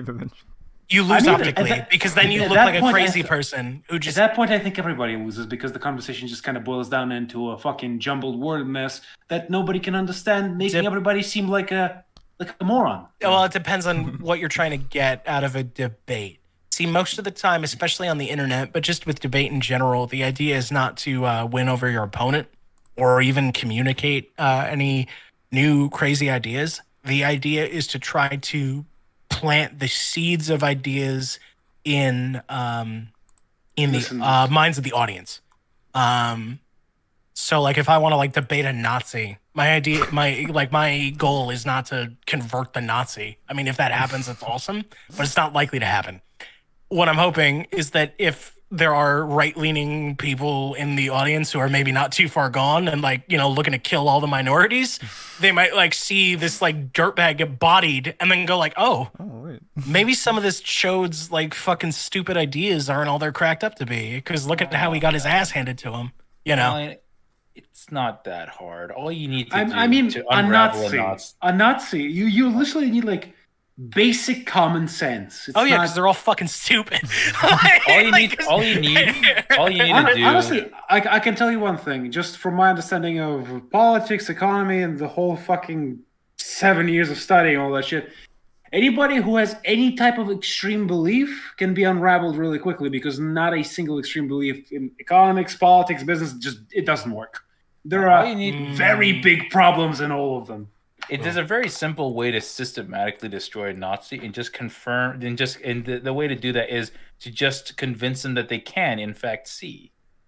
Oh, hey, that's true. That gave me cancer. Thank you. You killed me. It's simple. We just Thank need you. I'm to be in I'm the an film. Aries myself. I hope everybody likes Spider-Man Episode 1 because there's now not going to be Spider-Man Episode 2. No more Spider-Man. Fucking no. We're throwing it out. It's going into the garbage. It's going to be burned. I'll just call Sorry, up Mr. Tobey Spider-Man. Maguire real quick. We got this. We got it good. Yeah, fucking. He'll just talk about putting dirt in people's eyes. Spider-Man Pocket 3. sand. Spider-Man 3 is a movie I will not defend quite as much as the prequels. It was enjoyable. All right. It was enjoyable. It was enjoyable, but I still will not defend it. I don't enjoy that movie very much. I do like Spider-Man 1 and 2 though, for what they are. Heyo. I think Yeah, cheesiness the and third camp Spider-Man was are kind of fine bad. as long as the media is enjoyable. Yeah. That's my stance. That's fair. Well, then, if that's the case, then you're supporting the fucking Venom movies. Absolutely. Oh, the Venom movies were great. I The second love one not those as much. movies. But the first one was fun. You didn't like yeah, I think the first one is by far better, but we you didn't like only it, did Adder? like a 3-hour podcast and 2 hours. Okay, of yeah, we only. just talking about how much you hated it. Oh, okay. So you know how Valiant, you know how like passionate you are on Moon Knight. yeah, sure. You're That's how that. imagine Yeah, I'm being very that passionate Yeah, about very Venom. passionate about Moon Knight as well. I like seeing him cut off faces and web. But Venom is a okay. Thinking of Texas Chainsaw Massacre. I Still, if you enjoy, if you really enjoy a character and then you end up seeing him bastardize, it's still pretty Sure. hurtful. I'm not It's, trying to, I understand that like everybody interprets media differently. I guess I've never met a diehard Venom fan in my life because I don't think that character's ever been written consistently ever. Oh no, So, absolutely not. It has never been written consistently. Venom is honestly the past few years of him going from Agent Venom to the current Venom were probably the most consistent he has ever been written. Yeah, and it's which is still not a what most fucking people think mess. of Yeah, which is not what most people think of when they think of Venom. Well, yeah, but the thing about Venom is that he's supposed to basically be about, fucking drug abuse, and that's one of the reasons. Venom itself, like the alien, is supposed to be about like drug abuse, like where Spider-Man is just. It makes you feel very Going down powerful, but it's fucking you up. Yeah. Yeah, it's fucking you up, I'm and a then diehard Venom fan. And then Eddie ends up embracing that to where it makes him genuinely a bad person until he turns his life around. Yeah, it's not as consistent as it should be, but eventually they tried doing that in the later comics, especially when he ends up going up against Null. But see, I don't. Big boy Null. I don't think that that's right to say that Venom is about drug abuse, at least not originally, like through the 90s. I don't think that's accurate. Because all that shit, like, for example, about, like, the suit, like, giving you, like, increased abilities and all that. I mean, well, Brock had no powers before the suit, so obviously he gets powers from the suit and shit. But, like, all the suit did to, like, Peter, for most of its history, was just, like, pilot his body while he was asleep and give him organic webbing. Like, that's all it did. And shape-shift and clothes. And make him stronger and faster. No. Bullshit. Made up. That's why I'm talking about. Everybody says that, and everybody's wrong. That came out of the 90s animated series. It's not canon. No. It is canon. It is canon in the current continuity because in the current continuity. Wait. It's retroactive. I have not finished. I don't care. It's retroactive. No, it's not retroactive because Spider-Man. Yes. It was. Yes. I'm saving your time. So much. It was retroactively. It was retroactively put into the comics. Yes, but that's not what I'm talking about. Because what Hatter is talking about is how this is what Venom was supposed to be. So I can assume we're talking about Venom for the majority of his history, not stuff that was put in retroactively within the last decade. That's not germane to this conversation. We're talking about Venom for the majority of his history, and for the majority of his history, the suit didn't do anything besides shapeshift, organic webbing, and because it was on Spider-Man, it was able to give Eddie a bunch of shit. And from what I remember, now there could have been storylines that I fucking missed, but I read like a lot of the miniseries. Carnage himself is kind of like a big spit in the face of that because Carnage is not Venom. He has never been on Spider-Man, and the moment he was born, he gave Cletus more power than fucking Venom and Spidey combined. The Venom suit, the Venom suit always had shape-shifting abilities. That is true, but a lot of this stuff, like the wall crawling, comes from Spider-Man. The webbing, is mimicry from Spider-Man. Like, that was always there. But this is all getting pedantic. My whole point is, I don't remember there being a lot of themes of drug addiction. I remember there's, themes of a toxic relationship. Definitely. Mm-hmm. But, where do we get into drug addiction and shit? What is drug addiction but a toxic relationship? Well, okay, so when it comes to the comics versus the movies, in the comic books, who's making the decisions with the suits on? The writers. No fucking duh. We're talking about really? So let me rephrase the question. So the people who make Venom is Venom and Eddie Brock, right? So in the comics, who is running and making the decisions? Is it Eddie Brock or is it Venom? I mean, kind of both. They've kind of always been in tandem. They're kind of like a unit. They're constantly in communication with one another. I don't remember that being much of a thing. Peter would do a lot of oh my god, it's making me do things. But Eddie was always we. Well, here's the thing. Well, yeah, they turned into a Frenchman. So Eddie recognized that they are both a team, but basically every single action that he makes with the suit on is an action from Eddie Brock. So they're both thinking at the same time, but he's the one who's doing the movements. But in the movies, whenever Venom is out and he's doing his form, he's the one who's steering the wheel. He's the one who's moving the car. It's not Eddie. Yeah. Eddie is basically a passenger in the back of the seat of the car. Well, in the comics, it's Eddie who's driving the car while Venom is in the back of his head. I'm gonna steel man your argument and make it better. Technically, because I think you're operating from a weak position because you're trying to appeal to a continuity that I think only exists in your head. So I'm going to make it better for you and say, this is an idea, this is a concept that really appeals to you, whether it was largely in canon before or not, and you're disappointed that it's not more present in the Venom movies, and so they're not as enjoyable for you. That's how I would do it. Like this is an idea I like about Venom. This is what I want to see more out of Venom. And the movies didn't do that, so they bored the shit out of me. Like that's how I would do it. Because I think if you try to make an appeal of authority from the comic books, like you're gonna have a bad time because nobody ever knew what they were fucking doing with Venom.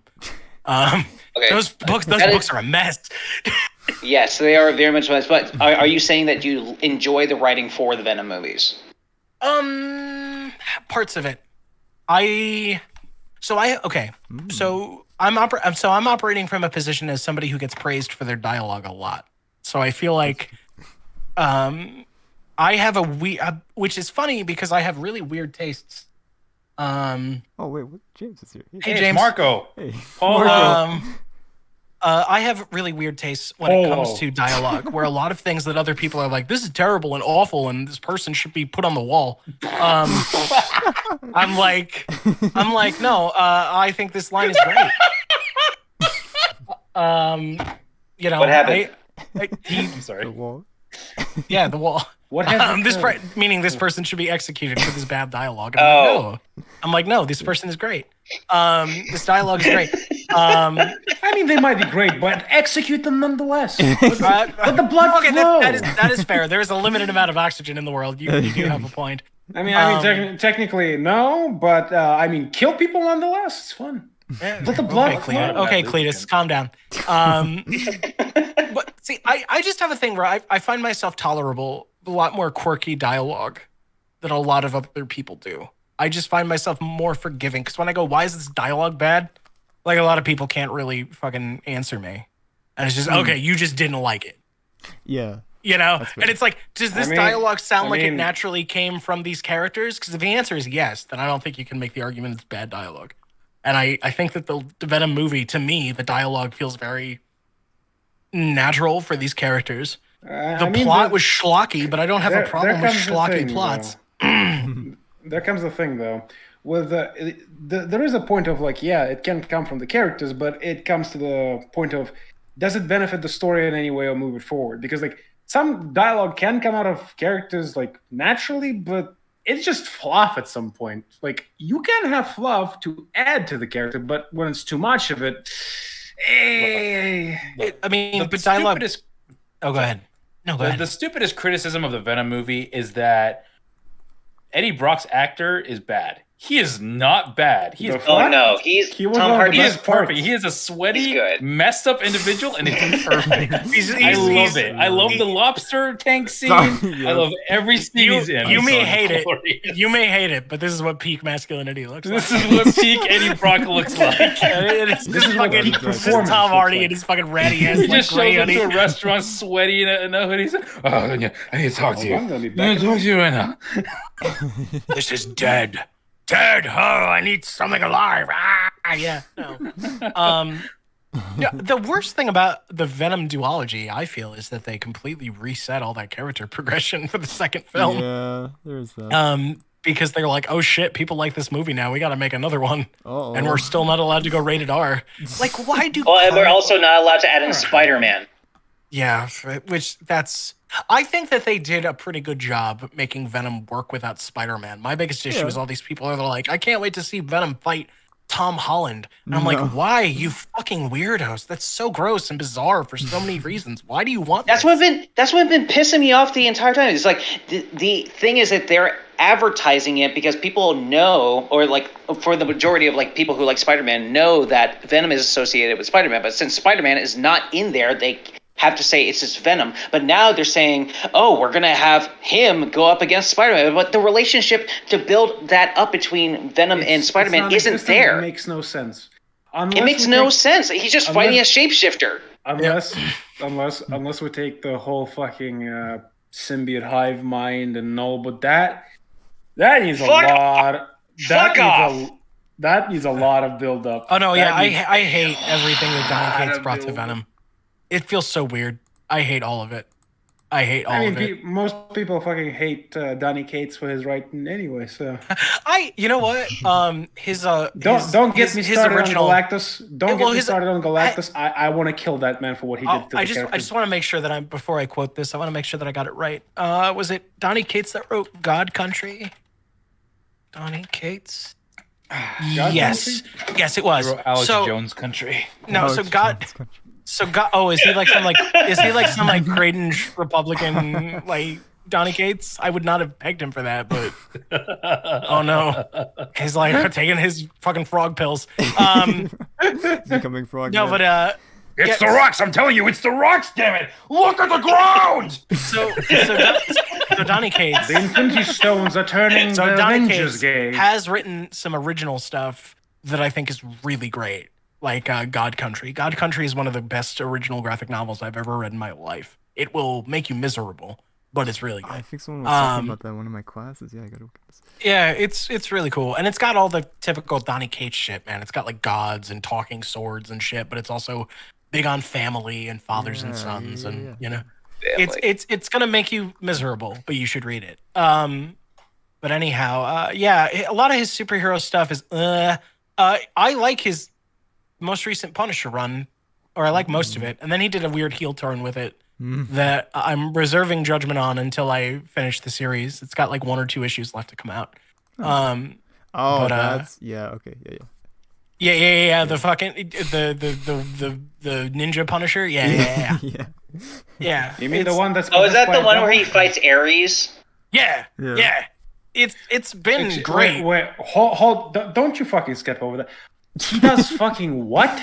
He's so do you remember back in Daredevil back in like the early 2010s there was a story arc called Shadowland? Yeah. And there was the Beast. Where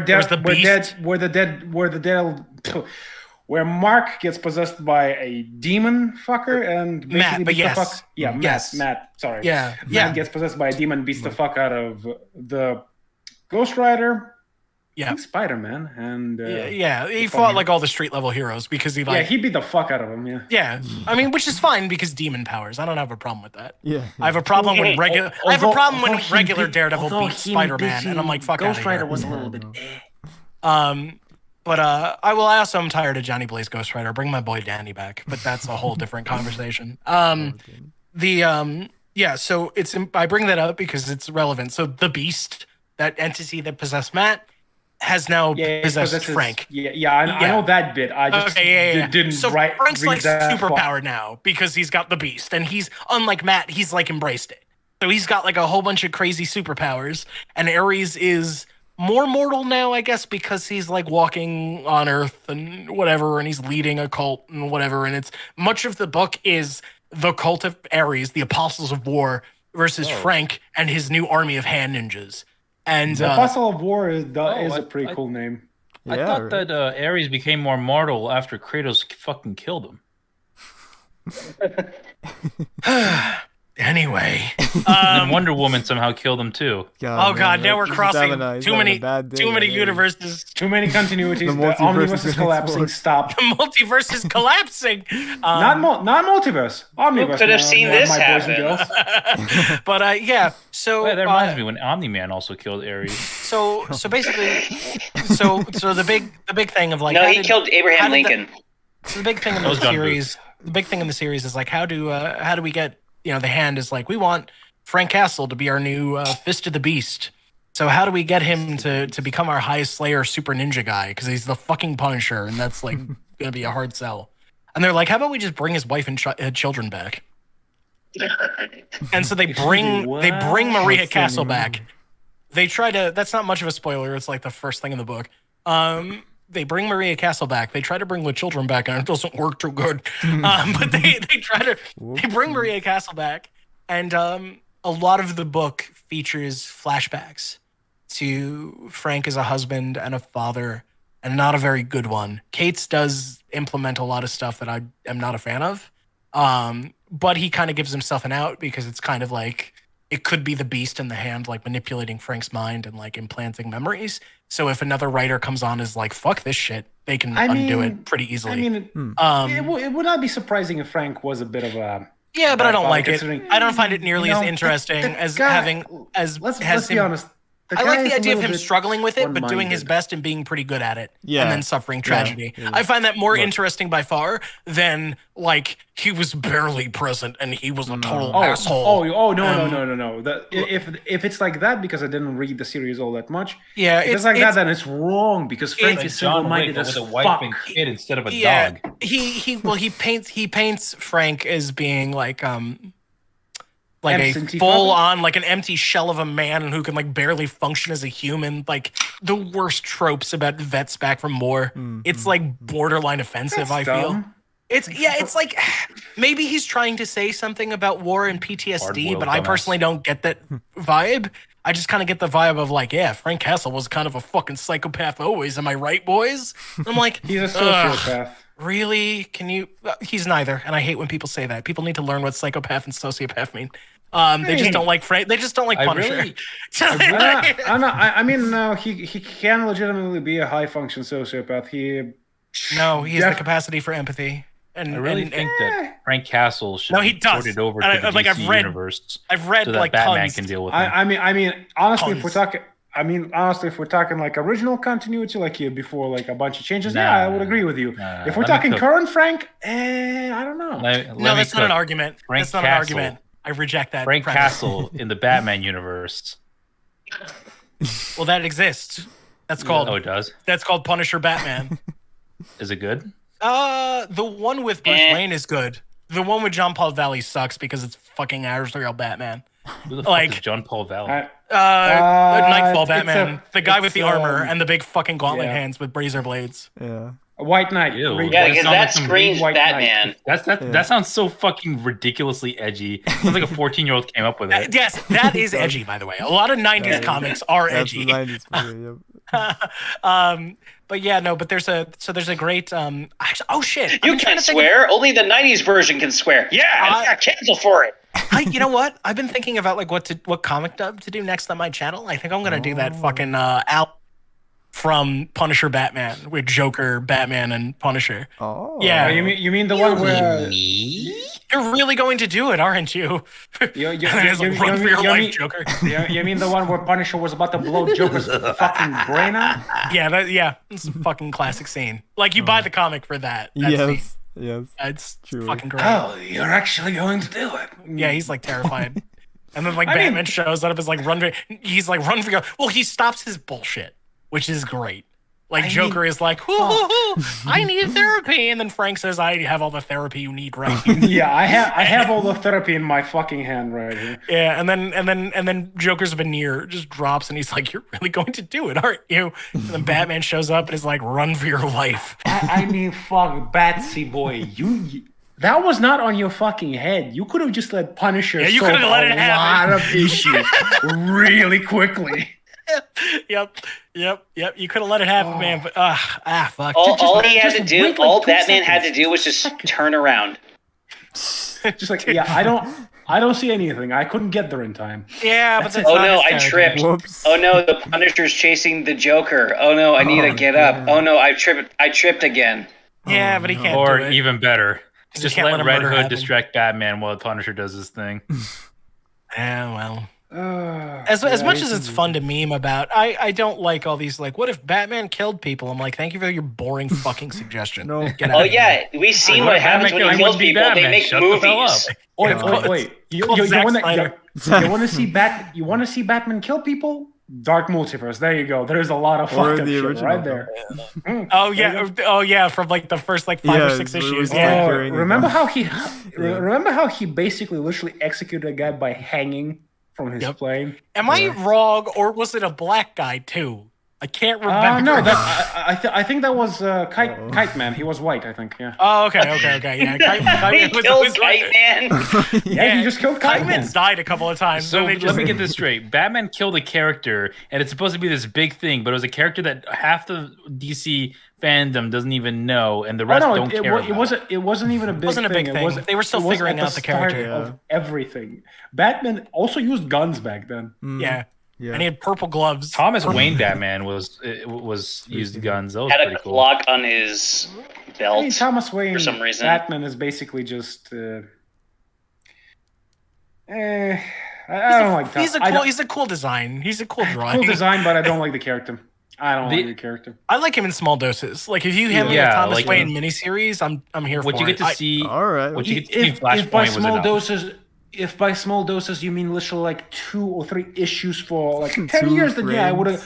I would agree with you. Did you not like the Flashpoint Beyond? Did you not enjoy it? I loved it. I thought it was okay. Well, I watched the movie. I didn't watch the. I didn't Oh read the comic. no! That's not what we're talking about. Yeah, there is the Flashpoint movie, which is a pretty decent adaptation of the Flashpoint series. But no, I'm talking about something recent. It was it's too complicated to explain, but it's a miniseries about Flashpoint Batman, and it's pretty. Is that the one where Flash rags? Yeah, it's the one about is that still being in the universe, even though the universe should have been gone the moment. Yeah, Flash that whole thing. Yep. I mean, the series itself isn't too bad, but it's nothing special. It's nothing to write home about. It's just like it's a fine. It's there to give Thomas Wayne a happy ending, which I'm fine with. Yeah, pretty much. I don't really have a problem with it. He's over there. And if you want, if you want my fucking like thoughts on edgy Batman that kill people, I fucking despise the Joker the Batman who laughs. That was cool for like one bit, and then they kept doing it. The character should have fucking died in Dark Metal. The first time he showed up. Like after that was the whole thing with Barbados was done. That's it. Gone. The moment. Yeah. Did you guys know that there was a dark universe the whole time? Yeah, where everything is awful and the heroes always lose. I thought that was called Counter Earth, but that's Marvel. But you know what I mean. I thought that was the Earth that had the Injustice Society on it. But fuck me, I guess. What are they called? The ones with Ultraman and shit. You guys know what I'm talking about. But I thought there was already an Earth. Crime Syndicate. Yeah, Crime Syndicate. Yeah. I thought there was already an Earth where the gimmick was the hero was always lose because it's the opposite of our world and DC everything. I mean, technically, it's not that thing. It's like it's reverse Earth where like the villains don't always lose, but they also lose sometimes. It's basically like. What if the Justice League was evil, basically? Yeah. The Dark Multiverse is basically, what if everything that could go wrong did go wrong, basically? Yeah. Yeah. What if all these stories, these classic stories that you grew up reading, what if they went to shit? And it's like, why do you like... Why would you do that? Do I really need to watch Terra just literally obliterate the world? Well, it's like that? It's like what what I hate? I hate the Marvel Zombies line so much. I hate those so much. So why do those fucking exist? Hey guys, wouldn't it be cool if Sandman went inside Spider-Man and blew him up from the inside out? No, it's disgusting. What the fuck is the matter with you? Wouldn't it be cool if Spider-Man ate all of his villains? Yeah, and then Sandman and then Sandman mistook one Spider-Man for that Spider-Man and killed him for no fucking reason. Wouldn't that be awesome? Wait. And then we'll have Wolverine murder people, and then like Spider-Man just eats his leftovers. Yeah, isn't that great? Yeah, I'm sure that before they made that DC's was great though. Before they made that comic issue, somebody in the pornography community already made that. I mean, wait, what? I want that person in prison as well. Wait, I don't think. What are you talking about? Oh, I think he's talking about like inflation porn and stuff. Oh yeah, he's talking about. Oh, and vor is a thing too. People. I know what you're talking about. Please, actually, hold on, just a moment. Just a moment. Oh crap! I just remembered. Sunman's about to jerk off to it. Damn it! I don't kink shame, but what the fuck? Don't kink shame, but I'm about to. Damn it, Sunman! Why here? The zombies came out in the 90s. Kink. The zombies came out in the 90s, the Marvel zombies. So technically they were before the whole inflation king shit really took off. So probably not actually. Now that I'm thinking about it. I don't know, man. Japan was a country before that, so. I'm gonna look that up. That doesn't sound right to me. We're gonna fact check it. We're gonna fact check in real time. That's a great argument, Mr. You're President. pretty sure? When'd you back that up on source? I've already won. You said you're pretty sure. Yeah, no, 2005. You're wrong. Thanks. Okay, now look up when inflation took off. I don't want to. What? Well, now you got. Well, now if you want to fact check, you gotta. Why don't you do that? No. Since you decided to do that, the burden of proof is on you, boyo. Oh my god, son, man. We all know you already know the history. I'm not ruining my Google Analytics to win an argument. I'm not searching up inflation. Whatever the fuck you want. I'm not. Look it up in Google Images. Yeah, go fuck yourself. Yeah, using your Google account. Have fun with that. Fuck. I'm going to open your spleen. Oh man, it just gets steamy. What if it's already open? Then I suggest you go to the hospital. What are you doing here, man? Yeah, I wanted to do a little bit, but I didn't have any hand puppets, so just open your spleen, and go, hello, I'm the Mr. Spleen. Yeah, it got weird, Layla. That's what's happening. But way back, and then a bunch of bile started coming out. That was bad. So anyway, Sir Soplo a little bit ago in the chat had said something about more DC stuff. When I can't speak for anybody else. I've been talking to Chris about a bunch of ideas for more DC stuff. Yeah, it's just we've been so preoccupied with Spider-Man and other stuff. I think it's safe to say that DC stuff is it's as alive as the DCU. It's being talked about. It's being talked about. There's DC was amazing. We got James Gunn on the phone. Oh yeah. I prefer James Sword to myself. James Sword. I have this problem where I like DC stuff, but I realize the only character I really feel pretty confident about when it comes to DC stuff is Batman. Yeah. So, gee, I wonder why. That's kind of like the only character that Superman, I know. Man of Tomorrow was pretty good. Kingdom. It had a different vibe, the movie. But I liked it. That was pretty good. I like the animation style. Yeah, it was clean, and I liked the futuristic look of Metropolis in that one. Yeah, the outlines on the art style I thought were a nice touch. I kind of liked it. It was bold. And Lobo's always a treat. Fuck Lobo. I disagree. I think everything featuring Lobo was infinitely made worse because Lobo is in it. I hate that character. Hard disagree. Bad taste. That's okay. Not everybody's perfect. Except for me. I take it you didn't like WWE then? Oh no, I don't. Okay, actually, I'm not going to shit talk wrestling. I don't like wrestling very much, but I recognize I don't like it because I don't understand it. That's fair. I don't shit talk it because I understand it's like a whole culture that I don't understand the glory of violence. No, I love violence. I think it might have been a thing where if I had gotten into it when I was younger, I'd appreciate it more because I think the appeal is like the soap opera nature of it and like the performative stunts of it. It's the fucking drama, man. Everybody loves drama.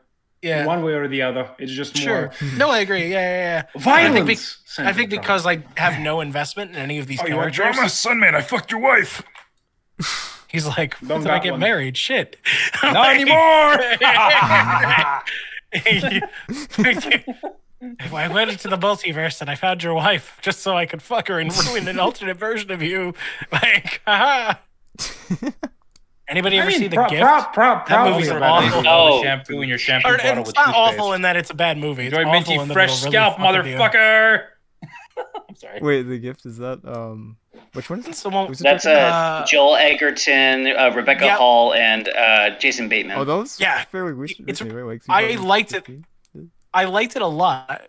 I never want to see it again. Oh, I gotta look at the situation, like the context of like what happens in the movie. That's the horrible part. Yeah. I misspoke. It's a great movie. You only need to watch it once. Much like Gone Girl is a great movie. You only need to watch it once. Yeah. If you watch it again, you're just giving yourself a bad time. Yeah. Incredible movie. You watch it once, then you go, "Whoa, again. I'm scarred for life." Okay, I'll never look at relationships the same way ever again. What movie are you talking about? I was Gone Girl. Gone Girl. What's it about? Just quick synopsis, please. Oh, that's Ben Affleck and Ben Affleck's wife disappears. Oh yeah. And that's not a synopsis. Ben Affleck plays a character whose wife disappears, and the cops start looking at him as possibly having something to do with it, and then plot happens. Yeah, and then other things occur. I literally can't tell you anything else without ruining the movie. It's a weird thing. Yeah. What do you guys think about The Dark Knight Returns Part 1 and 2? Part 1 was The fine. movies or the 2 book? sucks ass. The movies, because the book wasn't in parts. I enjoyed it. I think the comic is way better than the movie. I mean, I don't think I that's haven't a read real the hot comics. take. I've only watched the movies. Oh, the movie's honestly- fine. honestly, I mean, look, it's got here's the fucking thing. RoboCop as Batman. It gets major points just for that. That's true. That is. I like I mean, the here's the idea thing, though. of the underground, like the Sons of Gotham thing. Mm. Yeah. If we take what fucking follows up in the comics of the Dark Knight, Oh yeah, everything that it comes can after go it is terrible. suck a fat chode. It's awful. Frank Miller is amazing up until a certain point in time, and then everything is just. It's so bizarre how everything Frank Miller makes is incredible. And then it's like we just turn on a dime and go into Shitsville. One of my favorite jokes. Bad. One of my favorite jokes about Frank Miller is like someone made like a little panel cartoon, and he's like, now write a female character that isn't related to like being a prostitute or something like that. And like he starts writing a W, and like the guy holding him hostage puts a gun to his head. Yep. It's really bad. Although I think he's gotten a lot better. He's gotten more progressive, I think, as he's gotten older. And like he's eased up on some of his xenophobia and stuff. I mean, he's gotten better. The man written The Boys. Garth Ennis is a piece of shit, I'm sure. Like, I refuse to believe Garth Ennis has like healthy views on women. Who's Garth The Ennis? comics. The comics. Yeah, the Are comics. fucking awful. The They're show awful. made it so much better. It's not even funny. The show has massive problems, though. But I mean, the it's show still- has massive problems, but it's like the difference in quality is fucking. Oh, absolutely. The darkest of the 3 is- abyss against the literal core of the star. No, sure. Season 3 is abysmal, though. The whole Huey Starlight dynamic is the most fucking It's frustrating forced. shit It's I've seen forced. in ages. It's very forced. Well, and they completely miss the forest for the trees because they paint it as Huey's the bad guy who has to learn all the lessons, and it's like, no, Starlight, you're being a dumb bitch, and you're completely devoid of empathy, and you're not understanding what he's going through at all. It's a bit of both. It's a bit of Yeah, both. exactly. It's never Exactly. It's never one or the other. It's never Exactly. one or the other. Unless you look at the show, which will tell you that feminism, I guess,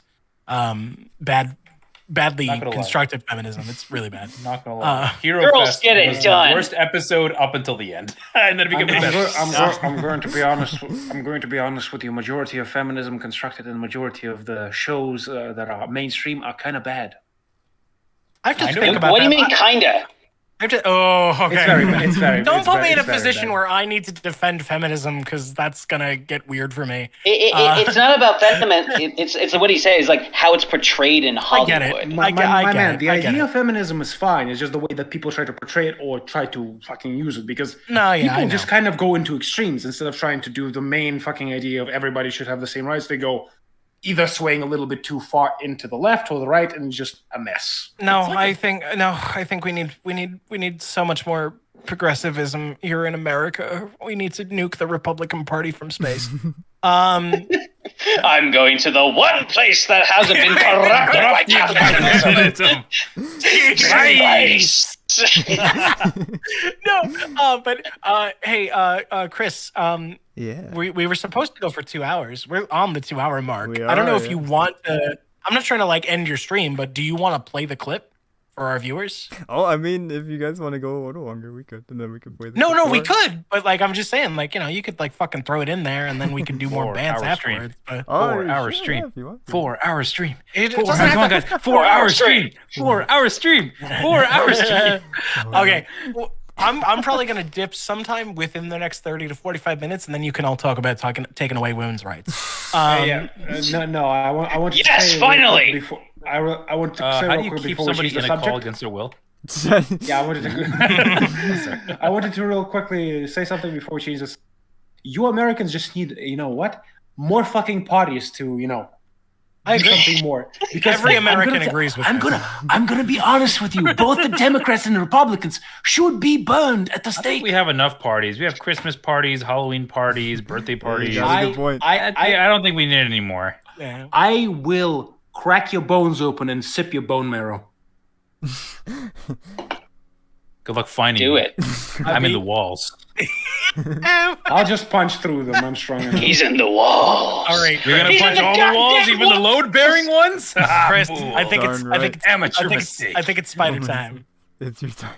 Spider time. Spider time. Let's do Pizza it. time. All right. Where's the file? Here it is. Okay. What about women's lefts? They're so obsessed. I got your left right here. Shit. All right, here we go. I'm gonna deafen myself, and we're gonna play the file. All right, here we go. All right, so we've got fun stream so far. Thank you all for joining. We're still gonna be going for a little bit here now. Now everyone is talking behind my back about how stupid I am, which is cool. But yeah, we're going to be playing a clip from our upcoming Spider-Man series, which is going quite well. The editing process is going well. We've got a fair bit of it edited already. I just have one more thing to do, and that is that. And then we have to add the music too. This one has music. There will be some edits here and there. It cuts off suddenly, so there will be a little more of a transition. But yeah, written, of course, by Valiant Shadow himself, Mr. Joseph Boswinski. And let's go ahead and do it, shall we? I'm going to mute myself. It is 6 minutes and 27 seconds. Let's do it.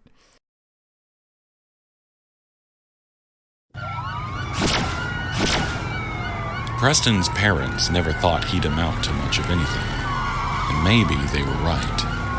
But as he pulls the trigger and watches a bolt of crackling blue energy punch a hole through the front of the nearest police cruiser, in that moment, he feels like somebody. Yeah, eat it, pigs! He leans back inside the speeding sedan, high-fiving Len beside him. That was fucking awesome! They can't touch us, man. This tech's gonna make us fucking unstoppable! From the rearview mirror, Marco regards his two cohorts. You better hope so, because we get caught, we're fucked. A lot of people died on their way out of that bank. Preston pats one of the duffel bags beside them. Yeah, well, fuck them. If a few people gotta die so I can get a fucking roof over my head that don't leak, I don't give a shit. So me. This all is good for more than a roof, man. God damn. You said it. Gonna take Mama to Maui and then never work again. Don't start spending it yet, Chucklebucks. We've got more coming up on us. Do your fucking jobs. Yeah. Fuck, man. Preston leans from the window again, aiming carefully at one of the pursuing cruisers. There certainly are a lot of them now. Think this is what they call a target-rich environment, huh? He lets loose another blast from the high-tech rifle and watches as the blue energy beam annihilates its target. This time causing a massive explosion, sending more cars careening off course, causing a chain reaction of mayhem along Lieber Avenue. Fucking thank you, Tony Stark. He kisses the frame of the rifle, laughing maniacally. My new favorite rich douchebag. Again, he ducks back into the car, turning to Len. Get low on juice, bro. Give me another charge pack, come on. Careful, you idiot. We use these up, we're shit out of luck. Mason had hard enough time getting rid of Stark's tracking measures. I don't want to pay that kind of money again. Man, money's never gonna be a problem again. A couple more jobs like these, we can build our own fucking Iron Man suits, man. We're golden. I like the way you think, Len. Pop off a few of these idiots while I reload. Marco, keep your killjoy eyes on the fucking road. What the fuck was that? Len leans his head out the window, looking up, only to find... Hi there. What the fuck? I noticed a number of traffic violations back there. Not to mention all the wanton slaughter. Tisk. Gonna have to give you a little more than a ticket, I'm afraid. Guys, it's the Spider Freak! Oh, look at the mouth on you, huh? A thick glob of webbing splats across Len's face, muffling his furious screams. Then there comes a second web blast, and Len's fancy gun is pinned uselessly against his body as he's completely ensnared in a soft but sturdy cocoon, one that smells vaguely of chemicals. Much better. Hey guys, how you doing? Any chance we could just pull this car over and... Without another word, having finished slamming in a new charge pack, readying his stolen weapon, Preston fires straight through the roof of the car. Yowza! Spider-Man's quick footwork keeps him one step ahead of danger as Preston fires again and again, missing the hero each time, but certainly making short work of the roof. That's one way to get yourself a convertible, I guess.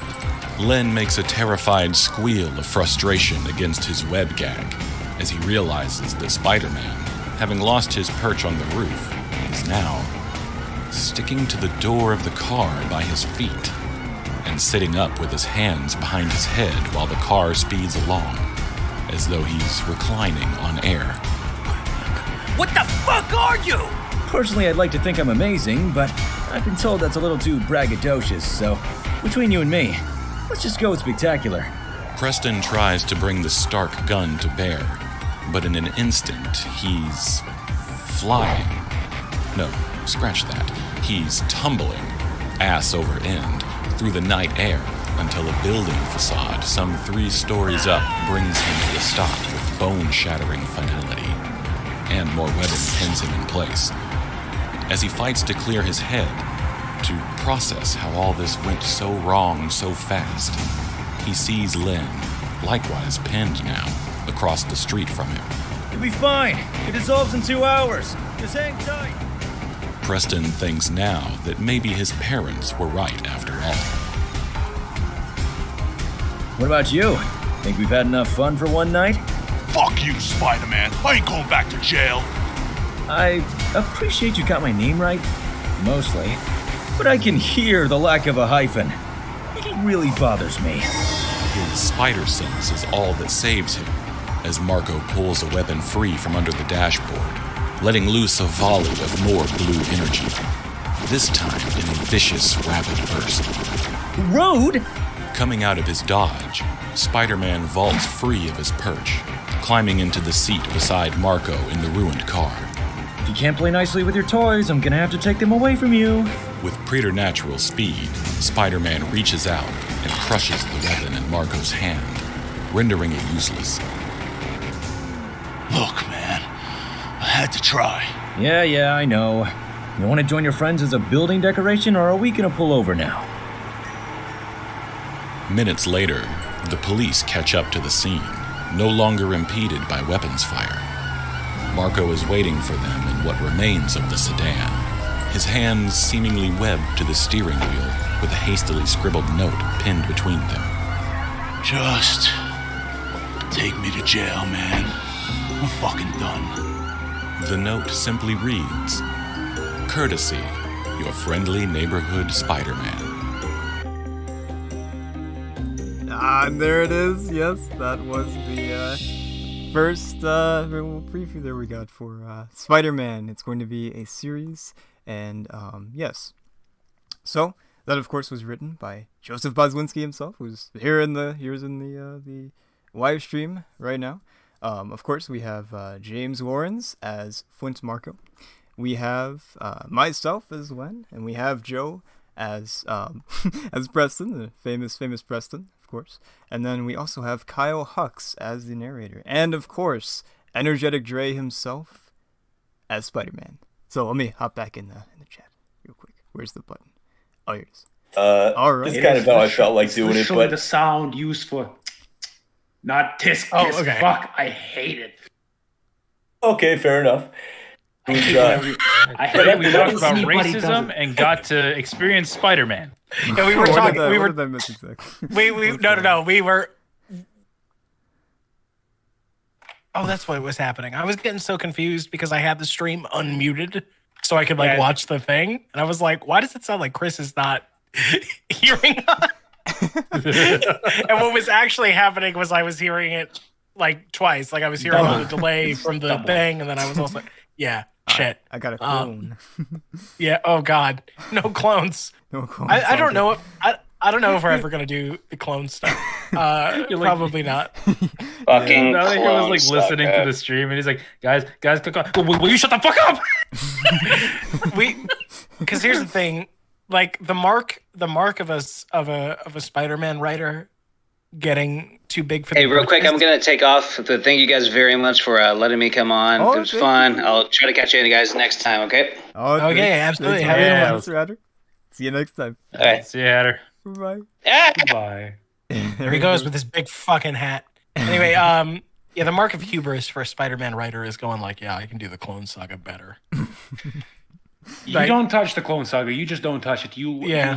you let it fucking simmer in the abyss forever and ever till the end of time. Grab a Hopefully beer and everybody watch it forgets burn. about it. Yeah, so I'm probably never gonna touch it. Yeah. Don't watch it. Don't watch it burn. Don't watch it at all. Let it simmer in the darkness and be forgotten.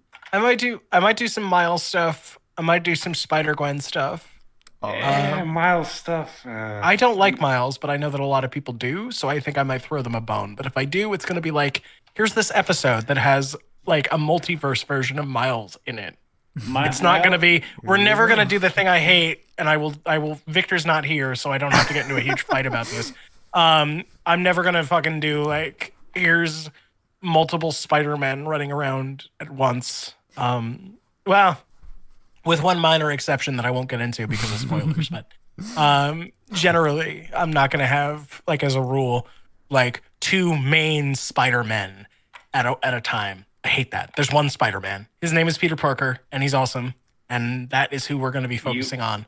You always have Miles as his own fucking character. Exactly. The ultimate That's where he belongs. fucking universe. That's it. Don't bring him into the 616. Exactly. It's not gonna work. That's the worst. Yeah. No, Miles is great. They just ruined him by bringing him. Miles. I felt like it was kind of weird for them to try to internationalize him by naming him Kilometers. Man. More cancer in my head. I am going to fuck. You know, I am from Europe. I use kilometers, but even that just fucking struck me in the brain. He's like, I don't touch the freedom units, but goddamn, that was too much for me. I don't call them the freedom units. I call them the moron units. It's a little bit more appropriate. I mean, I don't disagree. You do realize that most of us who are at least somewhat politically aware, like, don't like our country, right? Like, we hate ourselves. I mean, it's kind of the situation of first world countries basically having first world problems because your country overall is not that bad. There are some pretty worse shit on our I mean, that's fair, but it also depends on like what perspective you're operating from. Try telling a trans person here that like it's not that bad. Or try telling a woman living in a red state that it's not that bad. Like their lives are literally under threat. I mean, compared to the stuff this side of the globe. Well, in my country, I would legitimately say your people don't have it that bad because a lot of trans people here just outright get murdered, just for no reason. But nobody who's like rights are actively being targeted right now wants to hear like, oh, but it could be worse, because nobody ever wants to hear like it could be worse. I mean, because that rarely does anything good. It's not. It couldn't be worse in your country, but there is definitely some worse shit over there. It's like a situation of, I mean, yeah, not the best, but definitely not the worst. Kind of, take the bad with the good. I think everywhere has its problems, no matter where you are. I'm going to tell you this right now. Some places really have a lot more problems than other places. It's not like, I just don't think it matters this way. Let me reframe it. It's just like what is it? So what is it? Okay, so if we have Island A, where trans people are being bludgeoned with crowbars. And then we have Island B, where they're being systematically hacked apart with chainsaws. And it's like, okay, it's better in Island A because they might survive their crowbar beatings. That's great. It still sucks. And the situation on Island A has no bearing on Island B. So there's no real utility to be gained from going of course there's no utility to be gained. That's why I said it couldn't get worse. You need to focus on the problem and solve it. But to say that it's like the worst, nah, definitely not. I don't think anyone's saying that. I'm just saying that like some people are. It's weird. Well, okay, that's not fair though, because somebody's out there saying everything always. Oh yeah, pretty much. Yeah, like we still have people in this world who think the Earth is flat. You can't. Trust me, that's not even the weirdest one. No, but it's Valiant, chill. Don't alienate our flat Earth fuck them. fans. No, fuck them. They're inclusive, my guy. No, I don't. They're anti-empiricism. They're anti. Don't alienate flat Earthers. They're all around the globe. No, they're all dumb, and I need to tell them. Holy shit! Like, But that also, like, flat earthers, man, I feel like that's a level of delusion that you're never going to win. Because it's like, we have photos from space, Honestly, my guy. And honestly, we're like, those are Flat fake. photos. Honestly, at some points, I legitimately think that it's just entirely just satire because the literal official Flat Earth Society went out of their way on fucking Twitter and said, Flat Earth, like, anniversary something hit this many years today. We have members all around the globe. Just like... I've heard that before. My good man, do you want to reread what you just fucking wrote? Say that again. That Twitter account is just undercover and trolling everybody. Yes. I mean, they have to be at this point. Because no, I don't think the flat earthers are nearly as crazy as the Scientologists, though. Those guys beat the IRS. No. Oh yeah, I meant to say that earlier. Like, Tom Cruise is like a creative genius. It sucks that he has so many stupid fucking ideas. Like, you know, I mean, to be honest, we all have stupid ideas. We just don't know it yet. I have a lot of stupid ideas, and I'm making a video game out of them. Because stupid ideas I can guarantee with a near 100% certain the ideas that everybody here has today will probably be outdated and perceived as just absolute degeneracy or moronicism within like the next 100 years. I mean, yeah, of course. Oh shit, murder's gonna become okay? I don't really believe in degeneracy, so it's. I do. That's fine. Degeneracy is very much a thing. It's okay. No, I cringe when I hear degeneracy, just like I cringe when I hear the word problematic. I'm not really interested in either one. Degenerate here. Problematic degeneracy. What does that do? Yeah. Oh shit. Oh god. Hey, hold on. You know what type of people don't believe in degeneracy? Degenerates, my man. Yeah, I wear it proudly. There's there you go. You don't. They're everywhere. I mean, one of them even has her own talk show, Ellen DeGenerates. Have you heard of her? I really don't think there's room for any more tumors in my head. Please stop. Make room. Capacity. Compartmentalize. Do the Martha Stewart thing. Oh God. See, that was legitimately funny. Like, if you could do more of that and less shitty puns, you know, like, what? Puns are fucking great. Do more. Oh God. Say the line. Say the line. Say the funny thing. But Chris, thanks for doing that little preview thing there. Oh yeah, of course. Thank you for putting it together. That was beautiful. The music. Yeah, I'm really glad I didn't audition for a lot of those parts because the guys you got were much better than me. You did. They're really great, but you're amazing. I am so glad you found someone that good. Holy shit. My good man, that's secondary bias. You believe that people who are doing it instead of you are better than you. Trust me, I'll tell you, it's not a thing. No, I heard my own audition. I know. More narcissism in your life. Christopher and I put a lot of work into the casting. We had like 3 or 4 meetings, like sitting down and going through every audition. Yeah, and there were those auditions, man. Many lists were made. Cool. Yeah. That was fuck. I saw the call originally, guys. God bless you. God damn. That was a lot of auditions, man. That was a lot of auditions. And some of them just sounded like they're. I'm not gonna shit on anybody specific. No, it's okay to shit on. No, some people suck. No, some people just coming from a voice actor. I'm just done. Some people in Casting Call Club just do not understand what the fuck they're doing. They put no effort into learning what they need to do. Dude, the moment I open somebody's audition and I just say, literally just a pure line, like, dude, put some volume on. Like, fuck. What are you doing? Chris, get out of your bathroom. Chris can attest. Get out of your bathroom. Chris can attest to how brutal I am. It's so much when we're casting. Or those guys. I'll play really literally a second, and then I'll go no, and just hit stop. And Chris will be like, "Wait, really?" That's my thing. Whenever I like look through my competition Casting Call Club, I just go, okay, let's see. No, definitely not getting it. Definitely not getting it. Oh, this guy could actually compete. Not getting it. Not getting it. Not getting it. Not getting it. It's literally just so many people just do it because. And sometimes they just don't follow fucking instructions for in the slightest. Like, even in the role that I got here, the Russo, a bunch of people apparently didn't understand that. Oh yeah, you need a Russian accent because a bunch of them just did a basic American one. So, right, my man. They're asking for spice, not vanilla. Don't do American accents. I specifically put do not slate your auditions because I don't care. won't Your lie, Mom. information's all there. You're wasting my time. Do not slate your auditions. And there were They so many slate your people that auditions. just got rejected outright because they slated their auditions. And then Chris was being salty and went through a couple of people and was like saying to them, "Hey, well, why did you slate your audition?" Yeah, Did Wait, you not? what do you mean slate?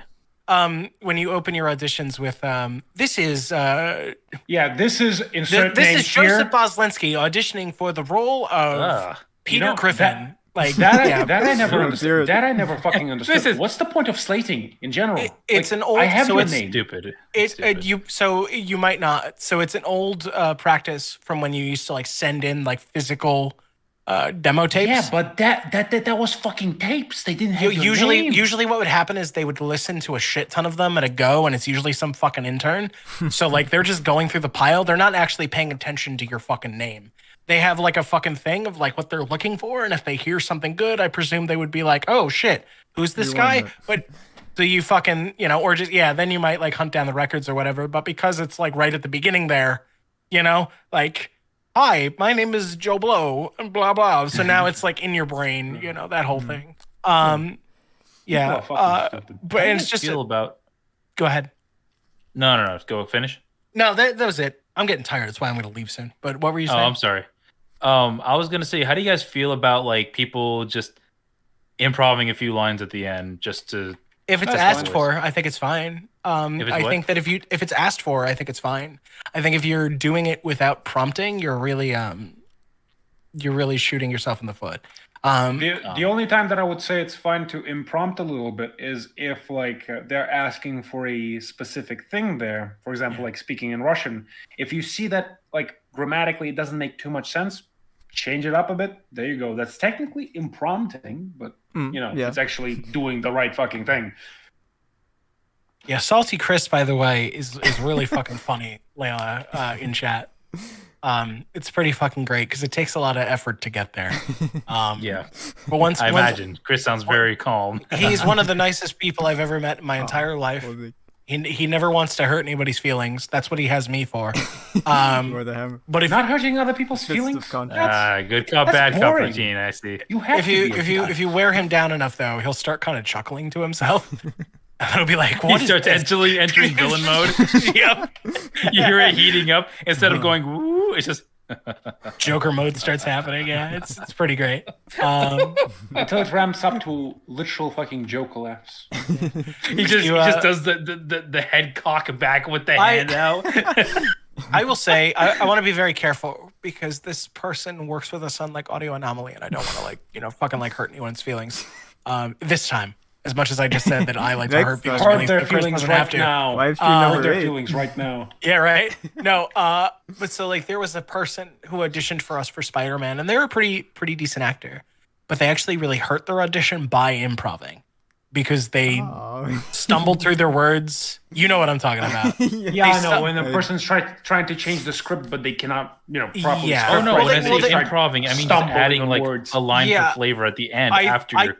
I think that's this exactly one what too. I'm talking about. They didn't. I don't think they. Chris, did they change any of the copy, or did they just add a bunch of shit? I can't remember. I like think they might have changed. Yeah, possibly. Yeah, I think they changed some stuff, and they were stumbling through their auditions, and it's like, okay, no, you've ruined your own audition because not only did you add a bunch of stuff we didn't ask for, now your delivery's off. You're like stammering through you're not confident in your delivery. Now if you're not, it was a good try. But if you're not confident in improving, don't improv. It's actually funny. I'm taking an improv class, and it starts tomorrow. I'm looking forward to it. Yeah. Listen, you've been in a call with me for 2 hours. What do you think? I mean, honestly, I think you should apologize to your mother. No, you're a good. She said. You're a good dude. You're a good dude. I wish you would tell better jokes. Oh no, I'm not even trying. Keep it going. My best stuff is written. That's fair. It's fair. Mine too.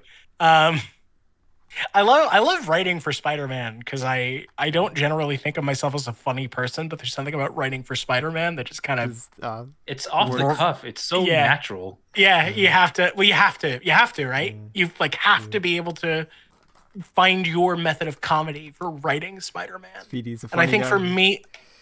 for me, instead of trying to make like constant like jokes, I think what works best for me is exploring this idea of somebody who's constantly at least pretending to make light of a super serious situation. Yeah. Like rather than trying to make jokes. If you notice like that action scene, it's a lot. The comedy comes from like somebody who's just like, yeah, whatever.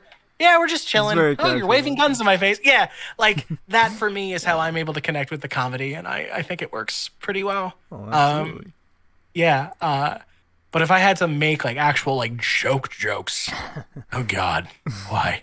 I can't do that. I'm not a funny person. I don't think so. Anyway, I'm too damn serious for my own good.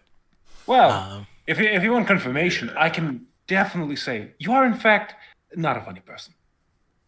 Okay. Just kidding. I mean, I don't care either way. I'm not trying to be funny.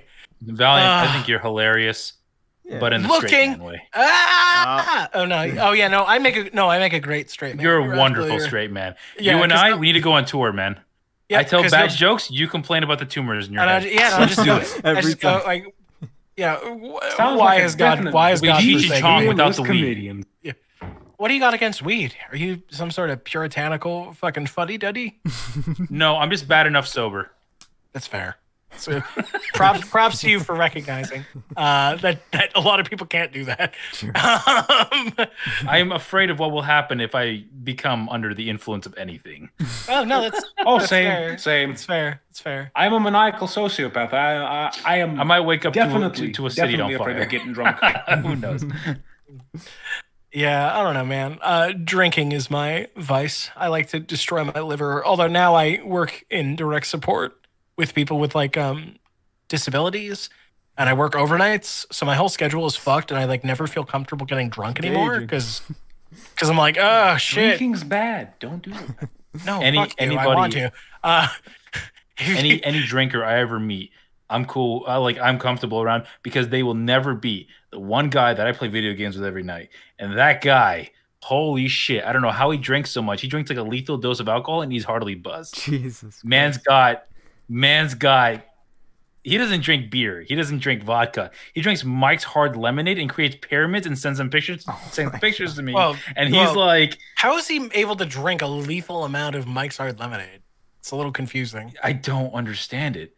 I'm like, you drank all this today, and he's like, yes. Wait, but And I'm like how many? That's a lot of Mike's Hard Lemonade. If you're talking a lethal amount of alcohol, Like the alcohol should have been like knocking him out, and he's still talking. And I'm like, are you drunk? And he's like, yes. I'm like, how are you not slurring your speech? I mean, at that point, if the man is really so out to get drunk, drinks better shit, man. Just Yeah. no, you don't. You don't I need just to like drink. lemonade. You don't even need to drink better shit. Just take a bottle of whiskey, take a glass, one shot, and then get yourself your hands on some ethanol, and then chuck that down. Should do the trick. Oh. Well, I think No, that'll burn the inside of his throat. I think most people Would like, alcohol- drink because they want to enjoy the the Yeah, I think they experience of enjoyed drinking. what they're Yeah, drinking, that's and fair. also fun. Fair assumption. If they just wanted to get fucked up, Not they're- everybody is Russian, all right? Not everybody goes to their bathtub that's frozen outside, gets a pickaxe, breaks the ice, sits in there and sips vodka, you know? My man, I vehemently disagree. I tried whiskey, I tried alcohol of different kinds, like beer and vodka. They all taste like shit, without exception. You got to drink fire water. I've had some good stuff, but it could also be a cultural thing. Could be. I just fucking hate alcohol in general. I don't drink. It's bad. It's I don't probably drink, gonna make but- me kill people. Oh, maybe. I don't know. I mean, you are Sun Man, fighter of the Moon Man, No, champion I'm of the sun. I'm a 6'7" Master of Russian karate for friendship and sociopath with everyone. maniacal. If I get drunk, I'm afraid I'm legitimately going to kill a person. Yeah, you should rename yourself to Dayman. Damon. No. All right. On that I've been note, like so once we get to the All right, point where that should more be my people, last one. where people start proudly proclaiming how they're sociopaths and going to kill everybody, then I get No. tired. So I now gotta it's get time out. for me to leave. No, I it's, love it's you not, all. it's not even Oh, a proud goodbye. thing. It's just Thank like you for joining. Chris, That's it, Valiant. thank you for hosting such an awesome live Oh, stream of as course, always. yes, Showcasing my work and the work of our wonderful actors. Yes, of course. Always a pleasure. When's Thank you. it, Christopher? Why don't you tell them roughly when you think it's coming out? So we're making a lot of progress. Tomorrow. No, That's, fuck you, no. What do we say? Do we say June? Yeah. I think Sounds yeah. good? Although I think the way we're going, I think could- it's possible we this could month? get it out this month. Yeah. But if it's feel not, like we could. if it's not out this month, I feel confident saying it'll be out sometime in June. Yeah. Is okay. Hey, no, it was released yesterday. I'll link it to you guys in the. Oh, no. what? Oh, why didn't anybody tell me? Nah. Oh wow, that was some freaky shit. Oh my yeah, god. So, hold up. yeah, we'll figure it out. Yeah, it's coming soon though. Next definitely by Coming by soon. June. Yeah. If not Coming soon. And then God forbid, or Alright, June of God only 2024, let's knows go. God only knows how long it'll take for episode 2 to come out, but hopefully not that long. Listen, it was like that with Apex Shadow. It took forever for the pilot to come out, and then stuff started coming out. And then Listen, yeah. man, Now we're on. We're going. delay it and you get quality. Yeah. Sure. Never half-ass it, and I love Sure. that work ethic. Yeah, we're depends how much you're gonna delay it. Well, I mean, like for example, we found a couple of mistakes when we were going through a couple of scenes today that we didn't catch. So we have to go back to a couple of the actors and have them fix some shit. Because we want this pilot to be like super awesome, but it's like really minor stuff. We're still like well on track to be releasing soon. Like I scored like 3 scenes today. Like just sat down for like 2 hours and put a whole bunch of music in. I think it came out pretty well. Hell so yeah. yeah, those of you that were like, "Oh my god, I love this party scene," that got scored today. That shit's ready to ship. Like we're good, man. I did like 12 minutes of music today, or 20 minutes of music altogether. It's good stuff. Yeah. Thank Christ for Epidemic Sound. I love that. Yeah, right. I love that. I love it so much. There's everything. Everything. And nothing at all. Okay, that's it. I'm exhausted. I love you all. Oh, we love you too. Yes, Vidania. Yeah. Bye-bye. Peace. Thanks for joining us. Bye. Bye. Auf Wiedersehen. Yeah. Farewell. All right, yeah, I think we should probably end it here. I've got to wake up early, so I should probably get going as well. But thank you everybody for joining. It's 5 in the morning. Yeah, Thank you. For me. for you. Anyway. Yeah. That's pretty early. Anyway, guys, Spider-Man drama. Shit, what was it called? Anyway, it's coming out in theaters. June, probably, whatever. June 32nd. So it'll be there, Urban Yeah. Square. Yeah, get your tickets pre-ordered. Get your PS5s, I guess. Ooh, PS6 No, actually. We got gonna be the good. PS6. PS6? Yeah. I refuse. Confirmed. Okay, yeah. Yeah, we're good. We're good to go. I refuse to get that thing. Oh. Why is Kami here? Ooh, I'm sorry. Nothing. Don't worry about it. All right. All right. Well, All right.